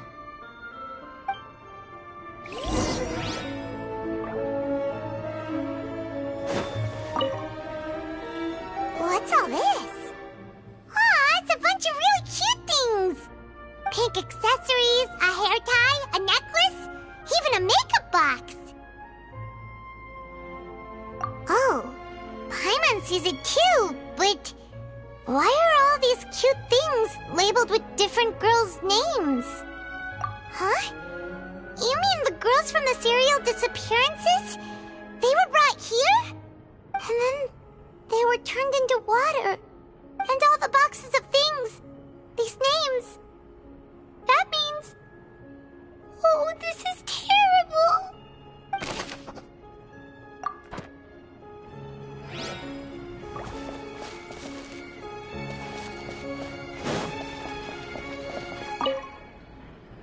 What's this over here? Aims to verify Jacob Ingold's research conclusions on the primordial sea and use his theory as a foundation to achieve a breakthrough. The experiment was a failure. No individual managed to resurface from the water from the primordial sea. Female specimens 22, 23, and 24 were dissolved. Sorry, Traveler. Paimon will try her best. It's just that Paimon's never read something so scary before. How can someone write something that terrible in such a matter-of-fact tone? You read the rest. Paimon's too scared to keep going. So that's why he did all of these experiments. But did he really think he'd be able to find a way just by dissolving people over and over? That's just insane! Huh? Isn't that the name you heard by the fountain? Paimon thought he was an eyewitness in the serial disappearances case. You mean Vache is the one who did all of these... experiments?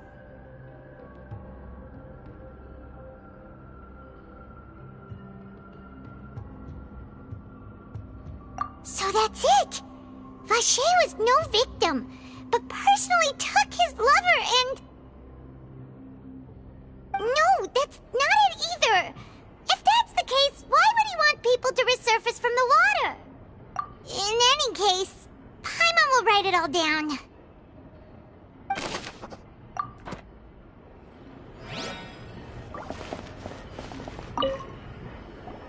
Whoa! There's so much synth here!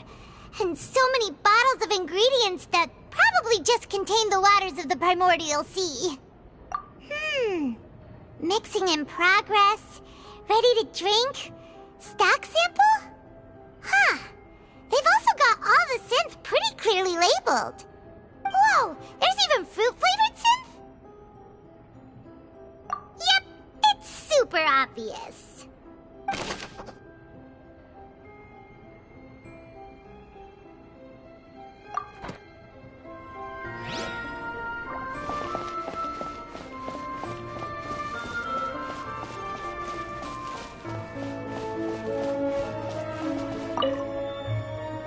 Let's see what's written here.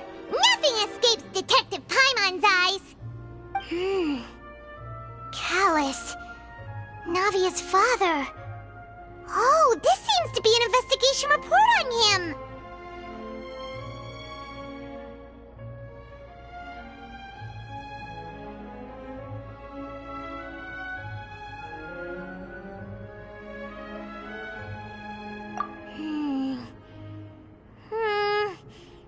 Yep, it's about finding someone to assassinate Jacques and Callus because of a lack of confidence that Jacques himself would go through with it.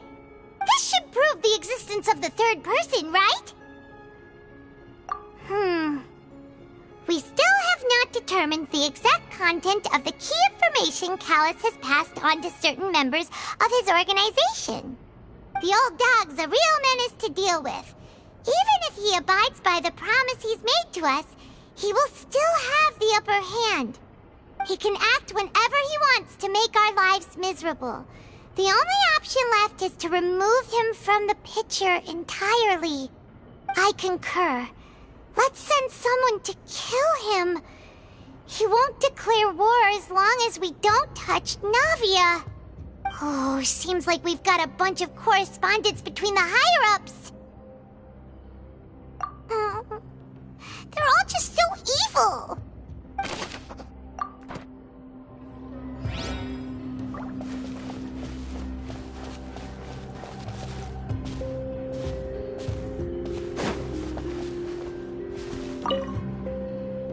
Oh, look! There's an important-looking basin over here, and it's full of water.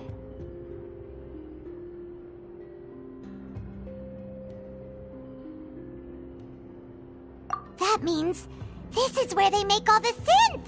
And that special water is the main ingredient! If you dilute it with normal water, you'll get synth, but the pure stuff can dissolve a human! Paimon will take notes on this incriminating evidence.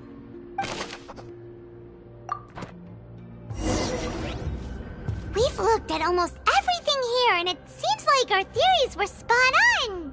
But... yeah, we haven't found anything that reveals his true identity. No wonder even Nervalette wasn't able to find anything. Whoever it is probably destroyed everything to do with that name a long time ago. That way, even if we bring all this back to the opera, we won't be able to identify the true culprit.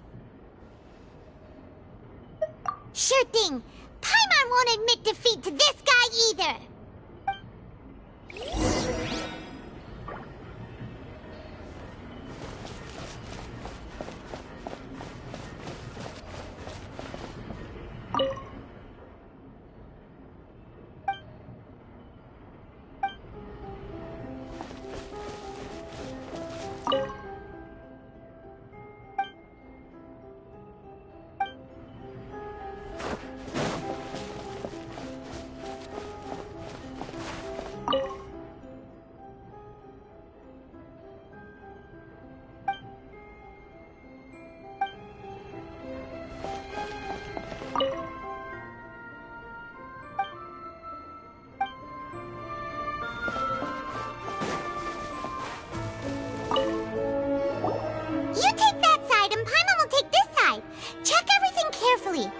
find something for sure.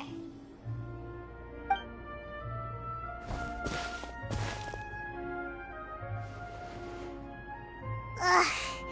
Nothing at all. And Paimon can't even find snacks either.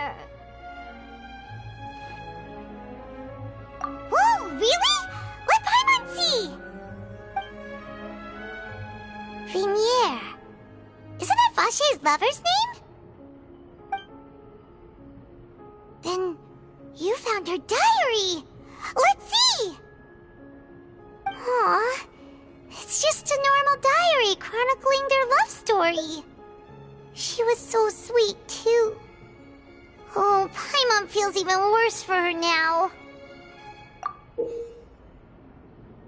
So many! A whole page's worth! But they're all crossed out. Was she unhappy with all of them? The final name she decided on was... Marcel. Wait, but... Marcel's pretty old. Has this case been going on for so long that he's Vache and Vinier's grown son? Hey! Paimon still hasn't figured it out yet.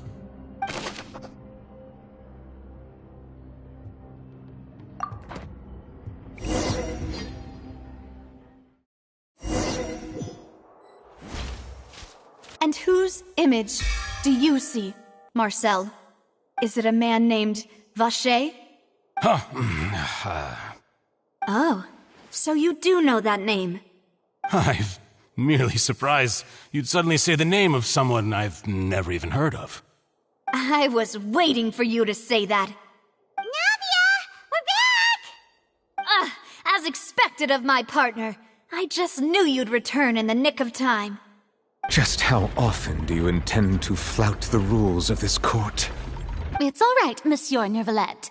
Given their confidence, I expect they've found the crucial evidence.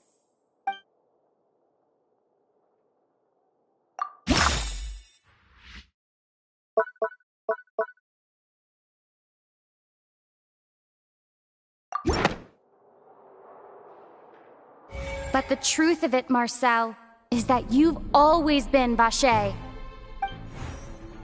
Huh? We've investigated your lair and we already know everything! After your lover, Vinier, was dissolved, you kept abducting young women to experiment on the hopes of bringing her back to you! You even created Marcel as a new identity and destroyed all records of your past as Vache! So that's it. Even the villains in opera performances rarely go that far. And with that, Marcel's motive has now been established. This information regarding your past also dismantles your prior timing defense. Well, Marcel, do you know where you went wrong? You fixated your gaze on the lover that passed away, instead of paying attention to the living people around you. So, you never noticed how we changed, or how we grew as individuals. You also never understood Boss's real expectations for his daughter. Or our determination to see things through. Your determination? Mr. Marcel, please speak up now if you would like to defend yourself. Otherwise, the trial will move on to the next stage. Do you really think I wanted to do any of this? Pay attention to you? What for? Have you ever paid attention to me? Ever empathized with my pain? Ever known how it feels to watch the love of your life dissolve right in front of your eyes? No one helped me. No one even believed me. All those decades ago, even the officers from the Maison Gardiennage were laughing at me. They said there's no way a human being can turn into water. So I must have gone mad from grief. Vinier's death was brushed away by all of you as if it didn't matter at all. Well, now you know, don't you? Ha! Well, it's too late now. All those who were dissolved are gone forever. You only have yourselves to blame. You set up this ornate opera house in pursuit of your so-called justice. Your beloved drama. while turning a blind eye to the suffering of the people. Vignier is dead. We promised each other that we would always be together. Wherever she goes, I will follow. But I'm not from this blasted place, so I can't be dissolved, no matter what I do. Hey, is that water from the primordial sea that he's drinking? I can't dissolve! Can't dissolve! Can't dissolve! Do you all see? I can't go, I can't follow. So if I can't go where she is, what choice do I have but to try to bring her back? I did all of that, and in the end, that accursed Callus still got the better of me. I spent my entire life living her at the very end. The suspect is exhibiting signs of mental distress. Guards, please restrain him. Don't touch me! Don't anybody come near me! I still need to save Vignier. A promise. We made a promise. Vignier. Vignier! Please, Vignier. Don't think badly of me. All I want to do is fulfill our promise. At this point, the verdict of this trial is clear.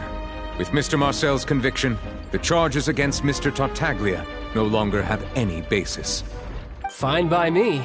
I was in a bad mood, but after a show like that, I'm actually feeling pretty good. Traveler, please submit all the evidence you have collected to the guards, so that I might review and summarize the truth behind the serial disappearances case. The man now known as Marcel was originally named Vacher and worked as an adventurer with his partner and lover Vignier. During an underwater expedition, Vignier accidentally came into contact with water from the primordial sea and was dissolved in front of Vacher as a result. Vacher learned of the primordial water's existence through the work of others and began to kidnap young women for research, with the goal of discovering a method to restore Vignier back to life. To cover his tracks, he invented the new alias of Marcel and began to operate a business in Poisson.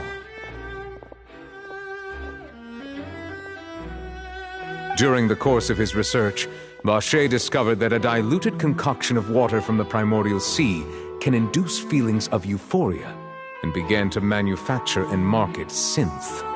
However, as he accumulated wealth to fund his continued research and expanded the scope, he came into conflict with Spina di Rosula. After exchanging blows with Spina di Rosula for many years, Vacher decided to assassinate their president Callus at a banquet.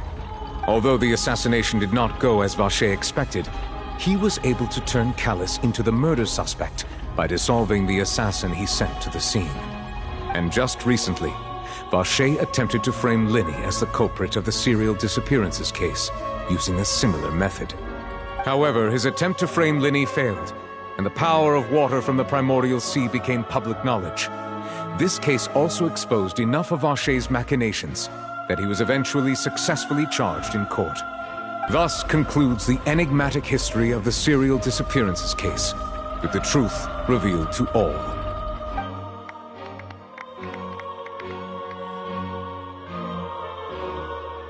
The Oratrice will now deliver the final verdict regarding the charges against Mr. Vacher.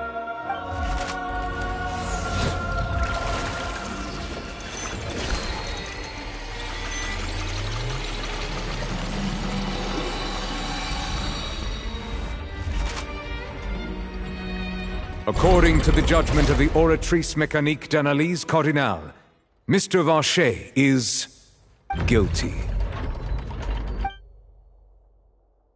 Guards! Take Vacher away. Good. It's what he deserves.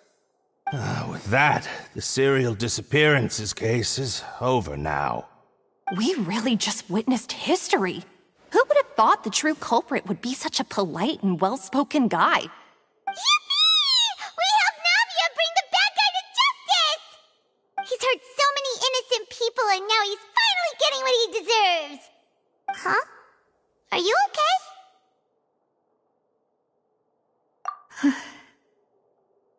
Mademoiselle, you were absolutely brilliant. The day our late boss had always hoped for has finally come.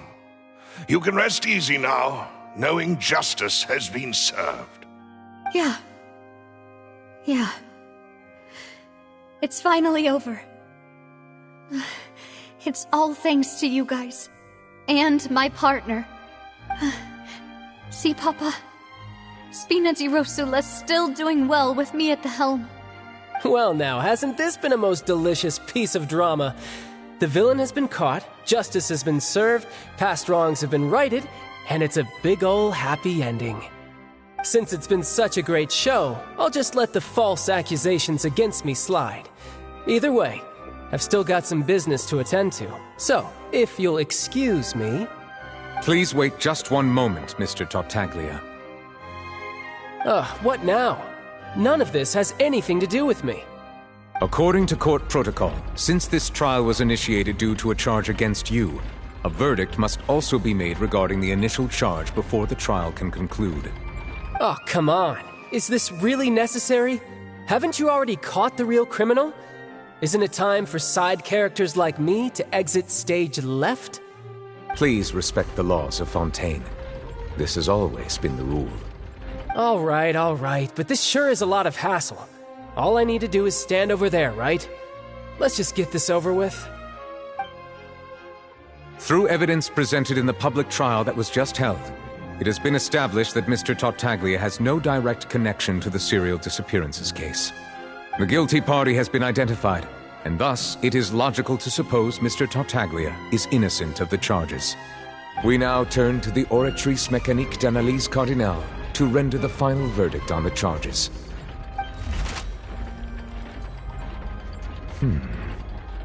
According to the judgment of the Oratrice Mécanique d'Analyse Cardinale, Mr. Tartaglia is guilty.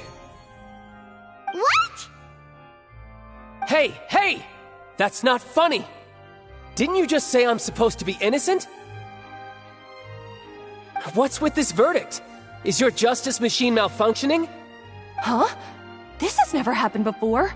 The Oratrice actually returned a different verdict from the Chief Justice. I mean, have you ever heard of an innocent Fatui Harbinger? Do you think the Oratrice might have just convicted him on general principle? But weren't the charges about the serial disappearances case? No matter what else he's guilty of, it shouldn't affect the verdict in this case, right? The judgment of the Oratrice Mécanique d'Analyse Cardinale is, by law, the final verdict of the court. We must accept the guilty verdict. Guards, please take the suspect into custody per court protocol.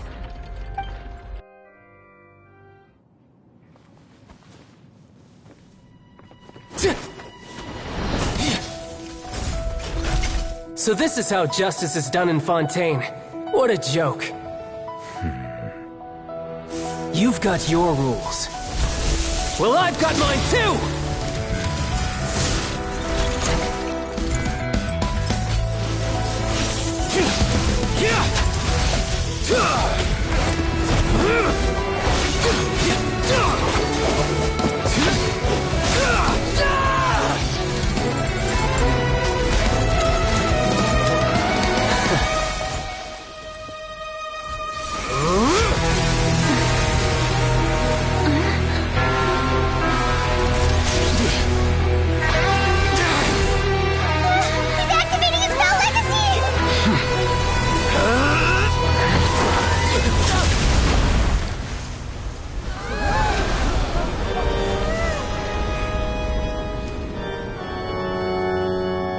I am sorry. If you have been wronged, we will find the truth. But the rules of the court must be upheld.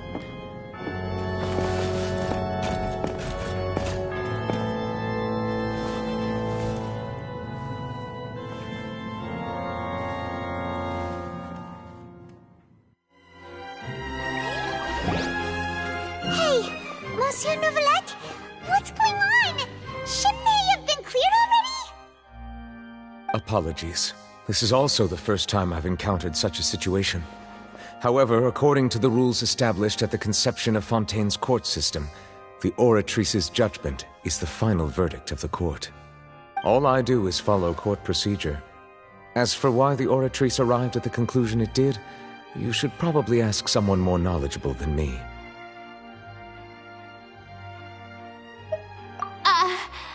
Why are you looking at me? I had nothing to do with it! I don't know what happened there either! Hey, stop staring at me! What does Lady Farina mean by that?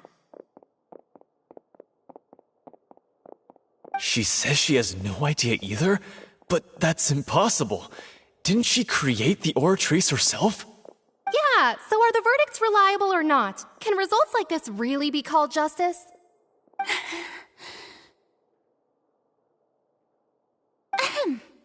My dearest citizens, did you really think we'd allow an incorrect verdict to be handed out in this court? Did you really believe that the judgment could be mistaken or be the result of some sort of random mishap? Don't tell me you thought even I had been blindsided by the Oratrice's result. But the way she looked just now, it was pretty obvious she had no idea what was going on. However, given the state of things, I shall give you an explanation. Everything that just took place, including my supposed shock and bafflement, was a part of an elaborate performance, with every action meant to stir up drama and excitement. And, of course, for every performance there is a script. Everything has unfolded exactly as I expected from the very beginning. As the embodiment of the very concept of justice, the Oratrice shall never render an arbitrary judgment! If you thought Child had nothing to do with the serial disappearances case, it is only because you've been blinded by the superficial appearance of innocence. Everything he's done, not to mention the danger he poses, are beyond ordinary comprehension and completely unforgivable! All shall be revealed in time. You will come to understand my noble intentions, as well as the absolute correctness of the Oratrice's verdict.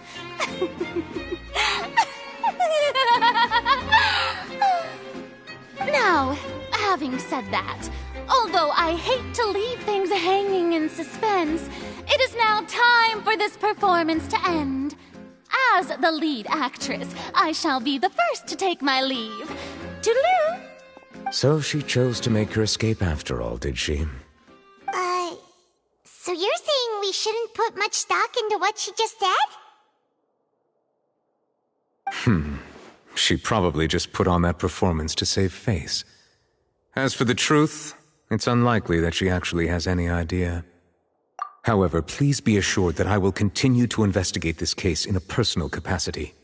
Just as I promised, if the judgment has been incorrect, we will do our utmost to clear his name. All right. Even though we feel pretty badly for him, we'll take your word for it for now. After all, so he should have known he'd go to prison someday, right?